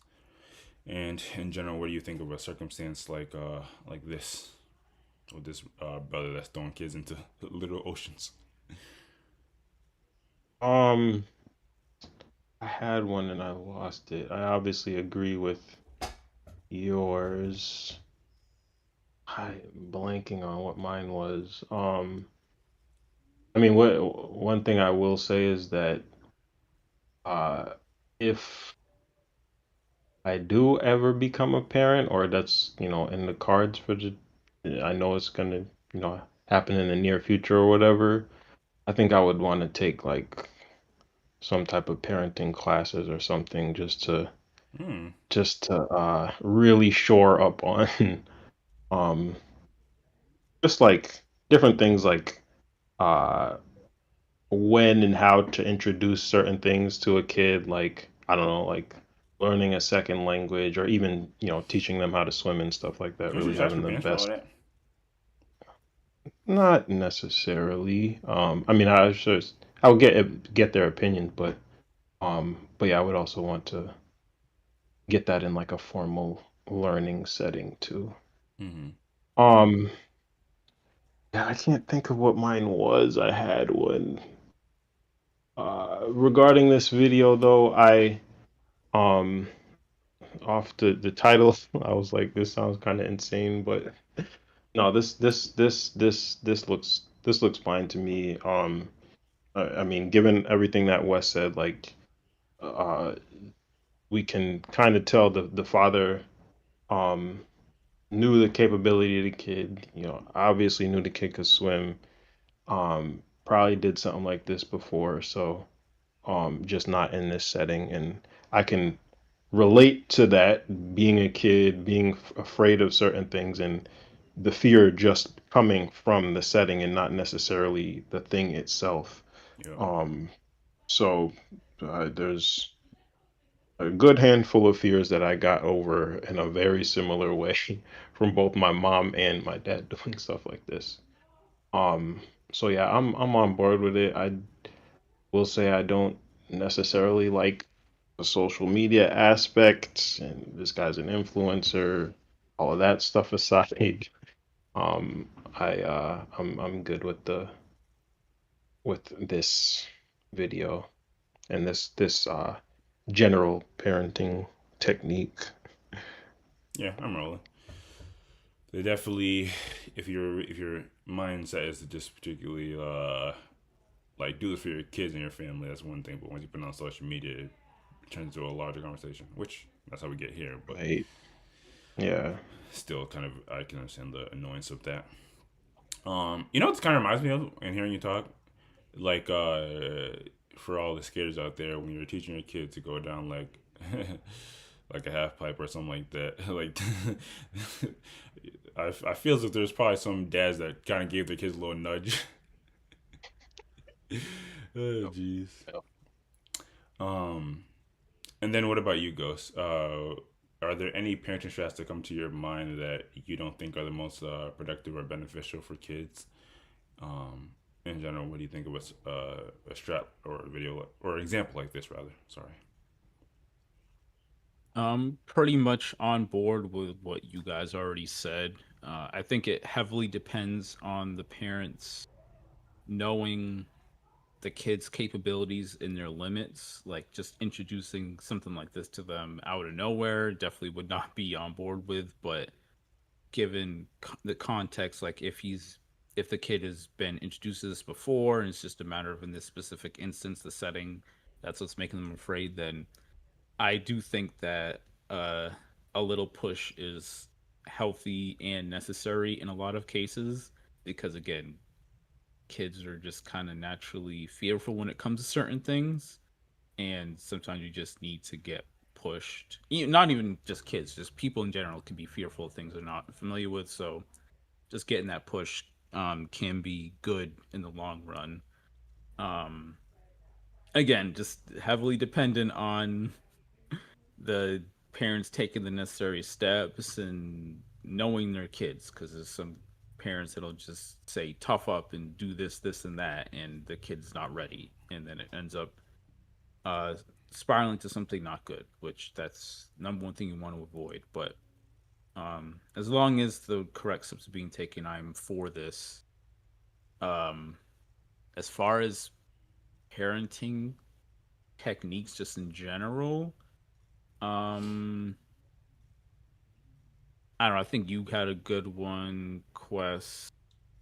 The one that I might have, which might already kind of be common common knowledge or stating the obvious, but never disciplining your children out of anger and also Yep. always having an intent behind it and explaining that intent to them. That doesn't mean you don't discipline them, like you don't put them on punishment or when necessarily like spank them. I'm not opposed to that, but there should always be reasonings behind it. And there's gonna be plenty of times as a parent when you're very pissed at your children, but if you take that out on them and incorporate that into their discipline, that's 100% super bad thing. That'd probably be my biggest thing to avoid. But otherwise, um, yeah, I think we already touched on the major things. Yeah, that might be one of the most important to mention, and it's unfortunate because it is kind of like hard to always be mindful of because like telling somebody to control themselves in the heat of rage is always gonna be like well yeah when you do things just because you're like pissed off, that's how you get to the situations where you just start punching you start punching people and I'm laughing, but yeah, you got to be super mindful of your feelings and your emotion in that moment. So that makes it 1000% sense. Anyway, the moral of the story is I don't know about y'all, but I'm always kind of like Harry Carey as it pertains to like even having like even personally having like very critical thoughts on how other people parent, like especially as it pertains to like um when a parent wants the best for their child, like in a certain field, like especially sports parents, those ninjas don't play. Those we want to talk about. We're talking about don't yell and don't call your kid a weakling. You go look at your average parent that's trying to raise somebody to be or trying to be good at basketball or football. Dumb kids are getting hell. Um, and obviously, That like you was meant. actually mine. That was mine. Oh, I don't what? What agree was with it? that.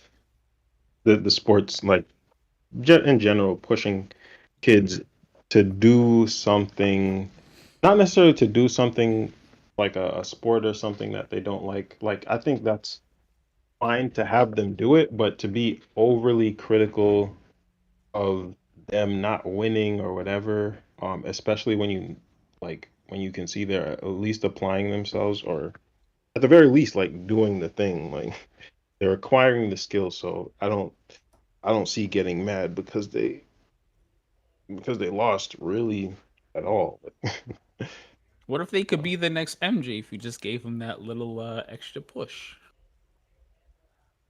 I don't want my kid to be the next MJ anyway, so Nah, that's What kind if of the cap. kid wants to be the next That's kind MJ? of cap now. Nah, then I wouldn't need to push them. you're that's Say not that, but No, no, that's not yeah, nah, that's no. not guys, that's I get What what do you Ghost guys is do? saying. no.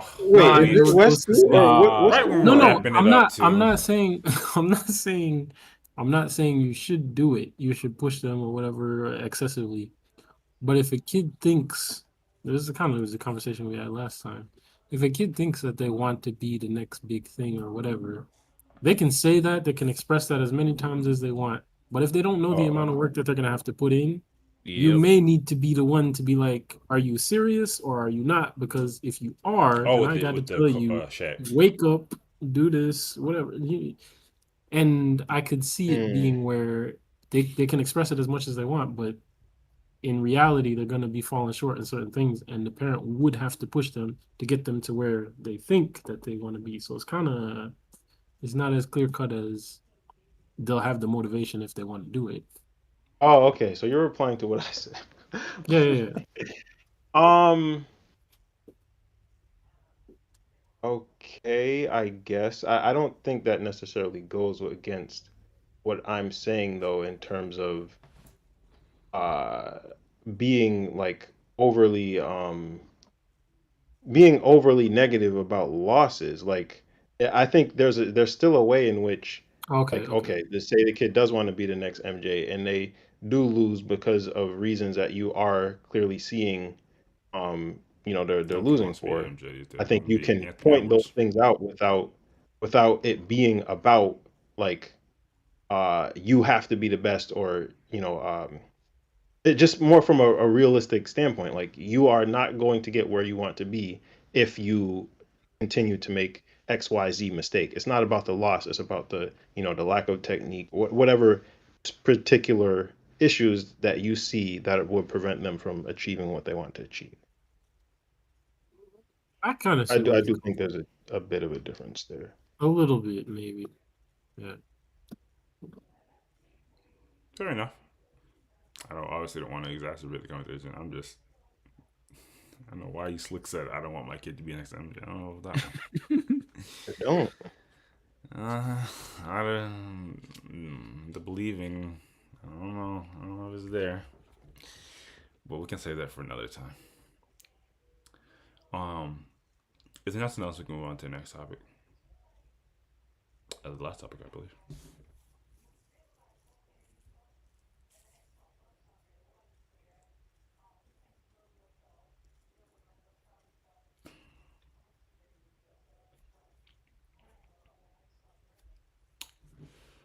Okay, and speaking of influencers, see my transitions today are on point.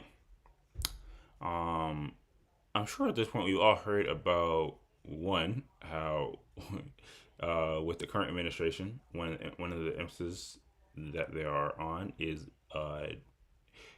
cutting back on immigration, and we also may or may not have heard about this relatively famous brother that was I don't want to say victim, but he experienced the ramifications or the implications of the harsher stance on immigration and deportations, as it will. And I was talking about it beforehand, but even before we get to this brother must be in the top 10 list of people that everybody knows their face, but I don't think many people know their name. But I think I knew it. I heard his name in passing, but I don't know if I ever actually said his name out loud. And I don't know if I'm saying his name is right or now. Uh, Kabi Lame? Where did you say it was probably was? Lame, but I'm not sure. So, Anyway, this brother. The infamous not infamous. Infamous sounds too cool to have a negative connotation. But yes, that brother. He not too long ago got deported. Um I don't know where he's originally from. I probably should have looked that up. Somebody pull that up. Where's his brother originally from? Italy, Um, I believe. got you.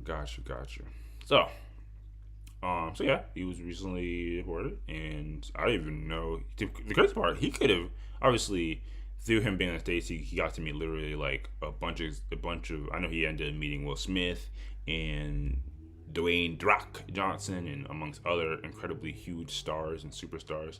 So obviously, his stay here led to a boon in his fame and success.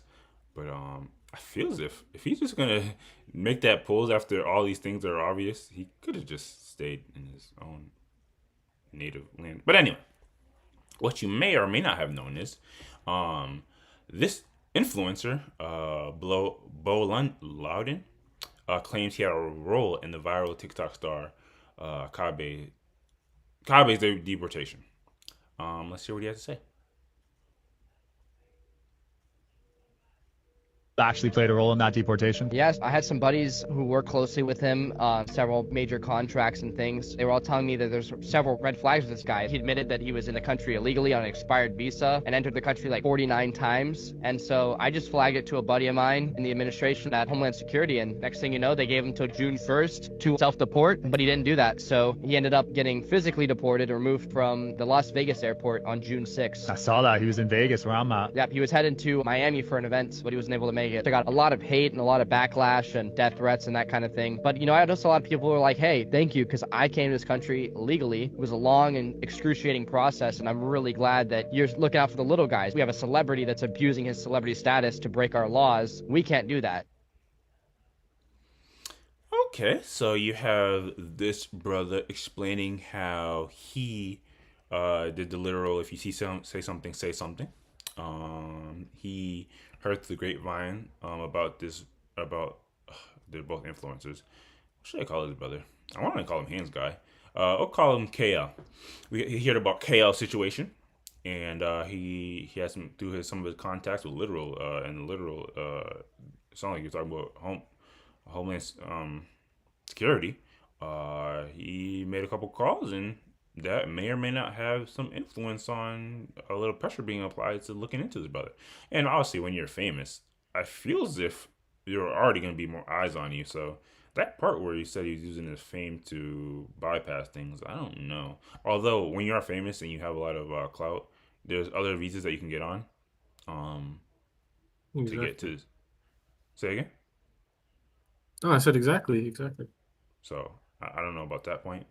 And also, I'm not being super serious, but it might just be. But even though I was gonna say, he's expressing, he did it because he felt an injustice is being done, and he raises this alleged example of other people thanking him for doing this. But I don't know, my bigot detector, it's not going off, but it's I don't know, it's alerted anyway. But I mean, the question simply becomes, there's actually a story going around. I think I wanted to talk about it, but we didn't get to it, or maybe I lost interest. They were allegedly going to do a thing. Maybe they didn't even do it. Maybe that's why it never manifested to a real thing. Where they were going to offer like $1,000, or maybe it was like $700. They're going to offer some amounts of money for anybody that has the information, if they had the low on any illegal immigrants. Which I don't know if that was per person or if that was a one-time thing. But anyway, basically, unless you're living under a rock, one thing that this administration planned to do and is doing their best or hardest to do, even if it means literally causing civil unrest, is get illegal immigrants out of here. And I'm curious. Well, I don't want to get into a whole political thing. I am curious to know what you guys think. Pure political. Wrong. I am interested to know what you guys think of. Is there anything? Because it could be funny. Is there anything that would ever compel you guys, any of you, to have a hand in getting somebody deported, or are y'all really see no evil, hear no evil, do no evil, which you just would never snitch on somebody in that circumstance? And also, just to get out the obvious answers out the way, outside of somebody that's a literal terrorist, murderer, committing violent crimes, SA, robbery, nothing super illegal. They're just here illegally. Is there anything that would ever compel y'all? Or y'all not snitching? I guess we'll start with the... I don't want to make... How many jokes do I want to make? A person that can really relate in some circumstance. Wes, what do you think?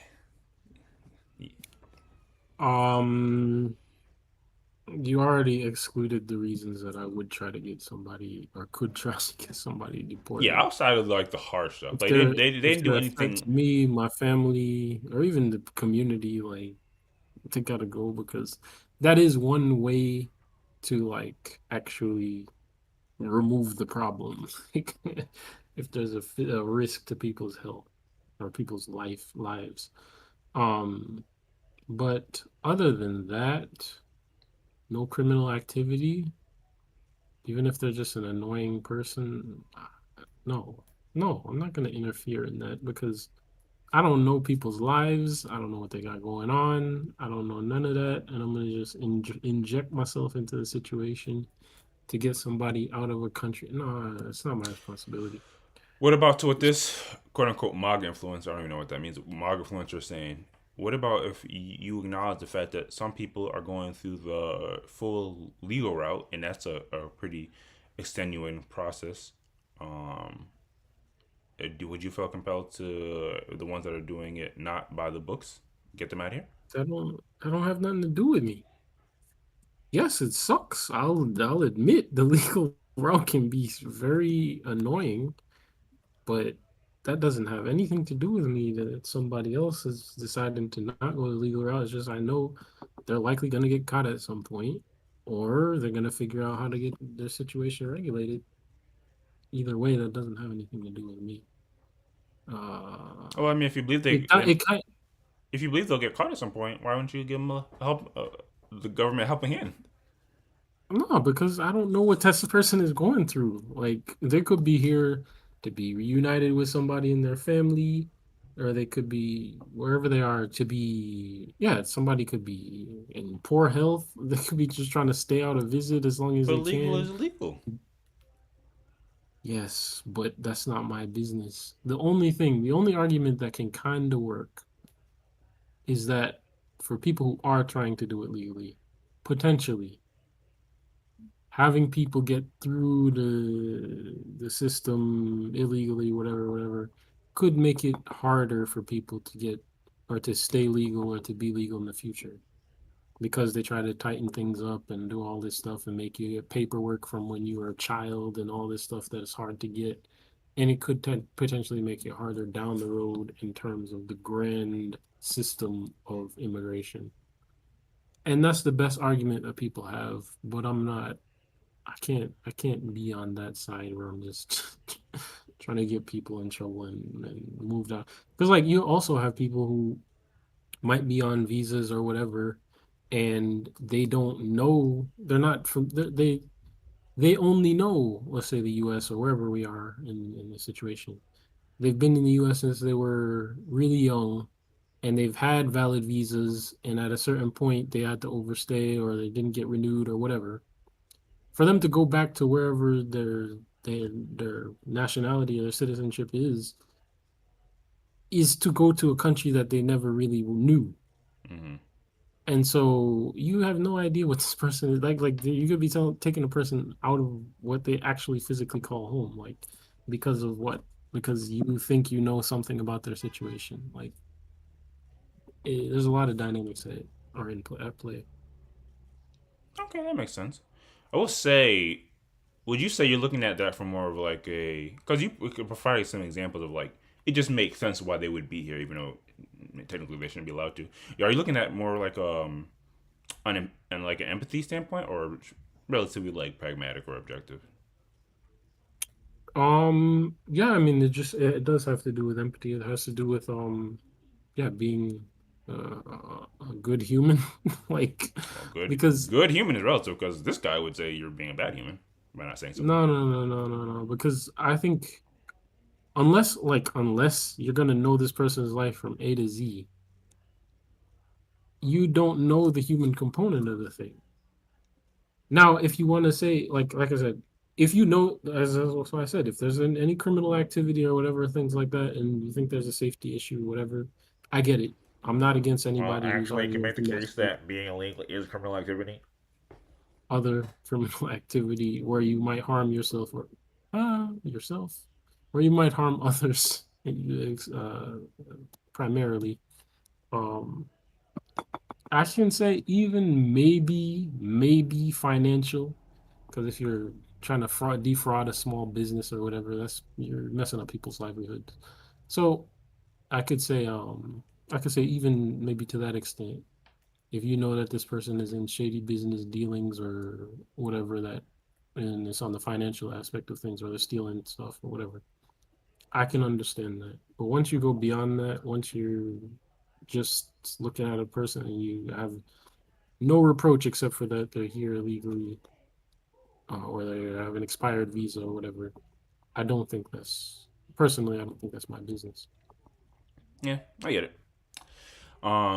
How about yourself, Ghost? I can already probably hazard a guess that you're the mind your business type as well. But as it pertains to this matter, uh, is there any reason outside of again the dangerous criminal activity type of reasons that you would feel compelled to play a part in getting somebody out of here, or are you really on that? My name is Paul, and that's between y'all type stuff. Yeah, outside of circumstances you mentioned, I could not under any circumstance ever see myself going to report someone for being here illegally. I the thing I find funniest about these types of what I don't know what the hell he's calling MAGA influencer, these type of people that are on this type of timing, is that oftentimes they're the same type of people that don't want the government in their business and saying the government's doing too much, this, and that. And then now on the flip side, it's purely for self-serving reasons why they want X and they don't want Y. And that's where the real hypocrisy for me comes in. And I find people that make this type of behavior like their personality or they co-sign it, it's really distasteful to me. And I'm saying this from like a human empathy standpoint, like objectively, sure, there's people that go through the full process, that they aren't afforded the luxury of being here illegally when other people who have gone through the process are facing difficulties. But again, there's 50 million reasons and circumstances why people would have difficulty doing things the quote unquote right way. Like, just speaking from what Wes has gone through, granted it's a different country, but a lot of hoops to jump through that are very difficult, and many people do not have the capacity to handle everything they need to get handled. And I just, even beyond like it's not my business, which is a pretty good reason for me, it's just like I'm not gonna purposely destroy someone's life for what ends up being self-serving reasons because they don't want. If we're being real, it's because they don't want anyone that's not like them in the country. That's what it real boils down to, in my opinion. And there's a whole lot of justifications that people come with, and like his whole bullshit about the little guy reached out to him. Yeah, I don't want to hear that. It's it's for self-serving reasons. What those reasons are, I can speculate. It can very heavily speculate, but it kind of doesn't matter for me. Like, I'm never going to be one to be on that type of timing and actively go out of my way to screw someone over, unless again there's very justifiable reasons. I get it. I get it. It's kind of funny. You do kind of make it a tad bit political, the way he was saying. There's no way this can't be a political. I was thinking. What comes to mind when you say that is, and I forget if you said it to us. Like, no, yeah, I don't think you did. But it pertains to like the notion that it's for self-serving reasons. The kind of tricky part about that is that like you could make a case that we all like everything that we do is for a quote unquote self-serving reason. Like, if in theory, like for this brother, for example, not to focus on it specifically, they would make the case that one, it wasn't too self-serving because at the end of the day, this guy has nothing to do with them. But at the end of the day, like if you feel compelled to do something because it'll quote unquote help another person that's doing it, or make it so everyone's at least doing it the legal way, then at the end of the day, you are still kind of doing you're doing a self-service mission to yourself to make sure that everyone's following the rules or quote unquote. And the other reasons come to mind, like the classic like South Park, they're taking our jobs type of things, like that wouldn't compel you one way or the other, like even though That's been disproven pretty handily.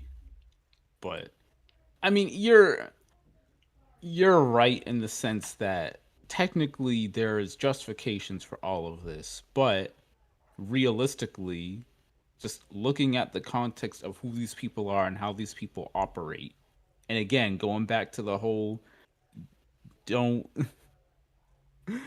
infringe upon my rights, blah blah blah, the government, this and that, which a lot of people have problems with the government, and I'm not saying there's anything wrong with having problems with the government, but just keep that same energy and oftentimes they don't, and they give justifications for this reason or that reason that are technically true. You can make the argument, but when it comes down to it, they'd be more than fine looking the other way if it benefited them in some manner, or if it was their family member that was in this scenario situation. I have a very strong feeling that these moral convictions that they seem so keen on upholding Facts. would go right out the window. Yeah, Which is, that's again, kind of how humans operate, but it still doesn't mean it's justified. yeah. It's actually good that you bring that up because that kind of feeds into what you were saying before about how like dang it's kind of slipping my mind, but one, the hypocrisy in things, and two, dang, kind of amazed me because like the last point you made. But yeah, obviously, as it pertains to if this was, if they had a closer sentimental value to these, if someone has a closer sentimental value to these things, they're less likely to, treat someone the same or treat somebody in that manner. Yeah, there's not too much to contend with. But last but not least, Ace, what do you think? You think, could you fathom or imagine anything that would compel you to play a hand in getting somebody up out of here? Or it's just none of your business and you're not snitching? Yeah, I can't really fathom it. Um, just to bring a slightly different angle, I kind of would consider it the same as calling the police, where it's like that's something it would take a lot for me to do just because once you involve any type of authority figure outside of your own or outside of yourself, the situation can get out of hand. It could become something that you never intended very quickly. So it's not my job to I don't work for ICE. It's not my job to look for But people it's to but what start. if what if they start pushing the propaganda or the narrative that it's your civil duty to make sure that our land is our land only? And deport me. Like it's not a duty that I'm accepting. You might get the word for the joke of the day. That's funny. Um, okay, so you're not rolling with any notion of like since some people are doing it the legal way, that everybody should be doing it the legal way. None of that, and there are some negatives, overpopulation or whatever other weak argument they try to bring. Nah, I mean, I'm not gonna just like I'm not gonna be to take a moral high ground or anything like that. It kind of just applies to me, and it's I mean it's mostly my opinion based on um, just what I feel regarding immigration and deportation. But I won't let somebody much more well researched or whatever could come with a more compelling argument for doing it. Um, but yeah, I couldn't bring myself to do it. I don't see it. Comparing other people having to do it the legal way versus not. Again, I think that gets to Wes's point about, well, we don't know this person's circumstances anyway, and I mean, sure, there's ways of finding out, but again, that's where it gets out of my hand. I'm not going to be doing all this research and stuff into people's background to know whatever situation they're either running from or trying to maintain here. Like nah, nah, nah. I already forgot who said it, but what if it is that line of it's nothing they're doing is criminal, but they are annoying because I think about it, there probably were some people that didn't like this guy and the fact that he's popular just because he does the silent hand gesture. What if you got it? What if you had a chance to get Drake out of here? Drake. No, people are just Odd salty. Like example. that's But they're not. They're not. People aren't look at this dude. People are not questioning the white European actors and all these people. I feel like people aren't scrutinizing. Oh, are you still? Did you overstay your visa? Are you still on? There's something going on with the reason that this guy targeted this guy. Like It's I don't think. racial. It's Yeah, it's not. that's It's not. I mean, I don't like to throw out It's not hidden. somebody's card. Like No, I no, no, said, no, no, no, my no, no, detector is no. not fully blaring. Why? I mean, okay, maybe he said, okay, the first thing that happened is that he heard that that was the case, that the guy overstayed his visa, and then he looked into it. All right, whatever. But at the end of the day, like you said earlier, there's other ways to enter the country if you have money. You invest X amount of dollars in the country and you get a visa. Like you get these type of things. I actually didn't know that. You get permission. Yeah, you can there's different rules and things that you can do, or you can apply for you can be an artist visa, you could come on an artist visa or whatever, and you can renew these things. Italy, if he's really from Italy, he probably already had 3 months of tourist visa. Like, there's a whole bunch of ways you can come to the country. So, like, you deporting him now, okay, maybe there's implications because of the number of times he's done it or whatever. But at the end of the day, if he really wants to come back, there's probably a way for him to do Yeah, it with them on a he'll be regular back. basis. That's the crazy. So, On like, this specific matter, he'll be back. It's not even that yeah, crazy. going after him, I guess maybe they're trying to set an example, and maybe that's a valid argument.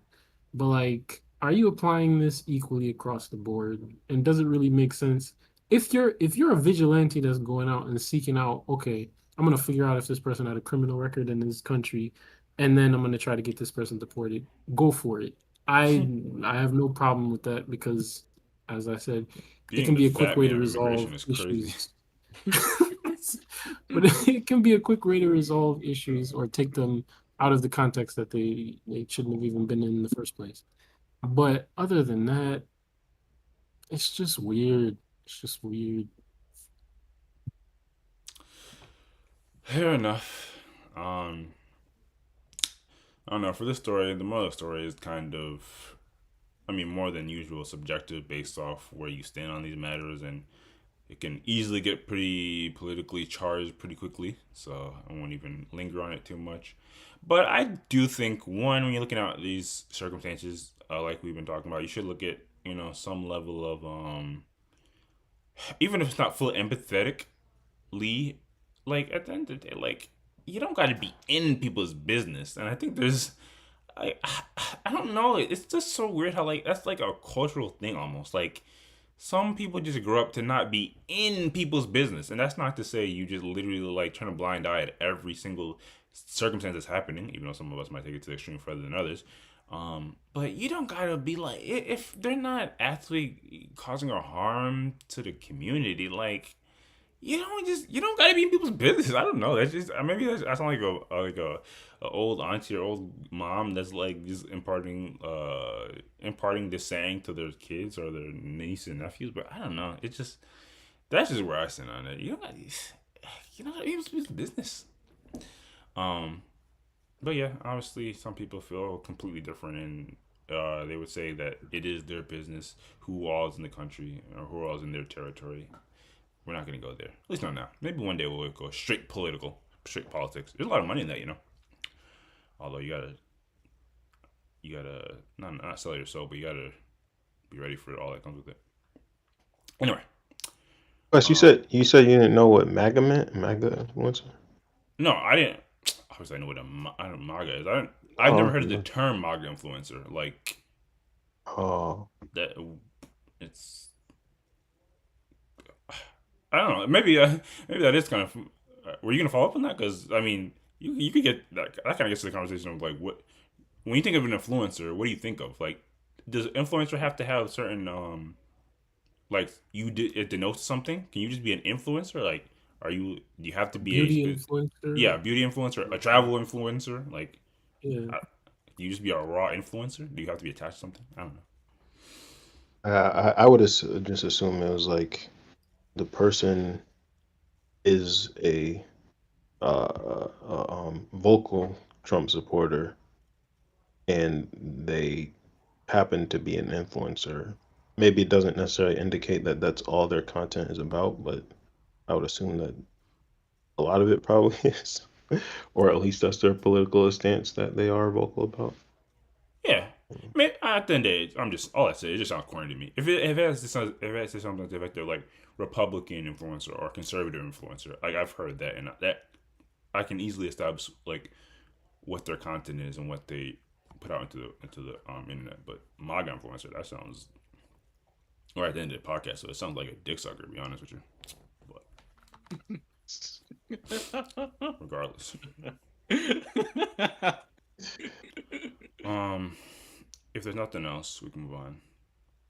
I think we're it. I think that's all the topics for today. So let me switch the screen real quick.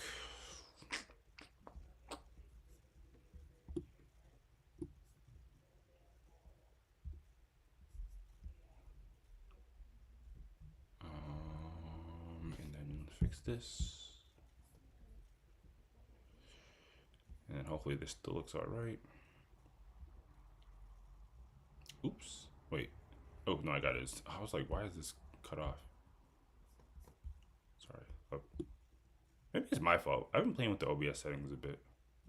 But we look good. Okay. So, good show. Good stuff. Before we wrap it up, like at the end of all podcasts, we'd like to come on here and talk about what we're looking forward to, whether in the near future or long term. You know what they say about having something to look forward to.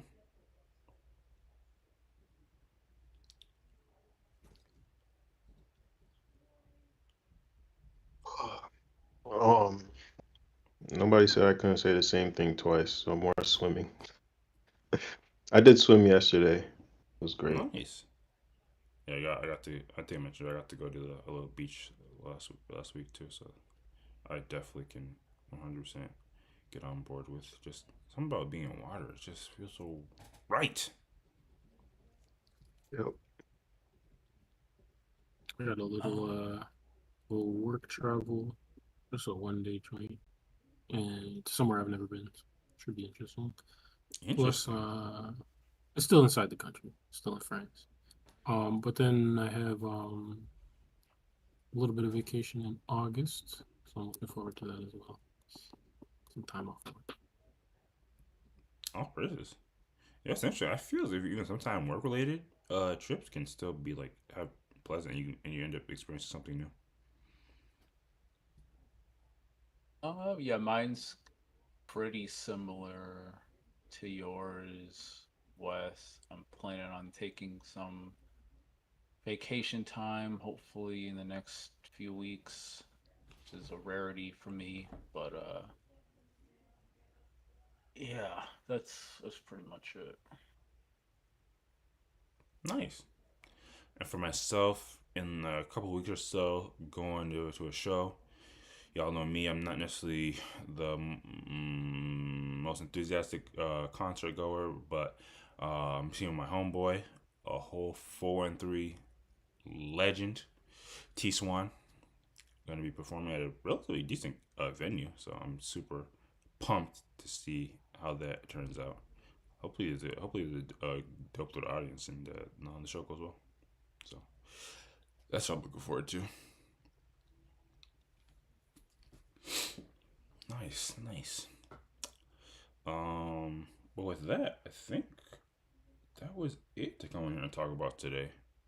As always, I feel as if I'm forgetting something, but you just have to let that thought kind of take a backseat and keep pressing forward. So, as always, I got to give a super thanks to y'all for coming in here and doing this podcasting. I thought it was going to be a little over 2 hours, but it's actually a little under 3 hours. Time just flies by, right? Anyway, and more importantly, we all here give a thanks and we appreciate you to any and all listeners, supporters, video likers, commenters. We greatly appreciate all of the support and comments and just input. And we hope that by listening to us and or watching the podcast that you might gain a perspective or learn something new, like the fact that every now and then, if you got kids, just ask their teachers if they're using how much they're using AI in the classroom. You might be surprised. And or we just hope by listening to us that you found this entertaining. But if none of that happened for you, then all we have to say to you is be warmed and be filled.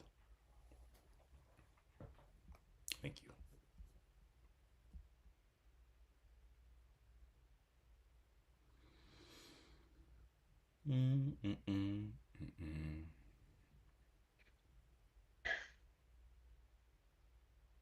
I just looked up this guy's YouTube videos. He's pretty funny.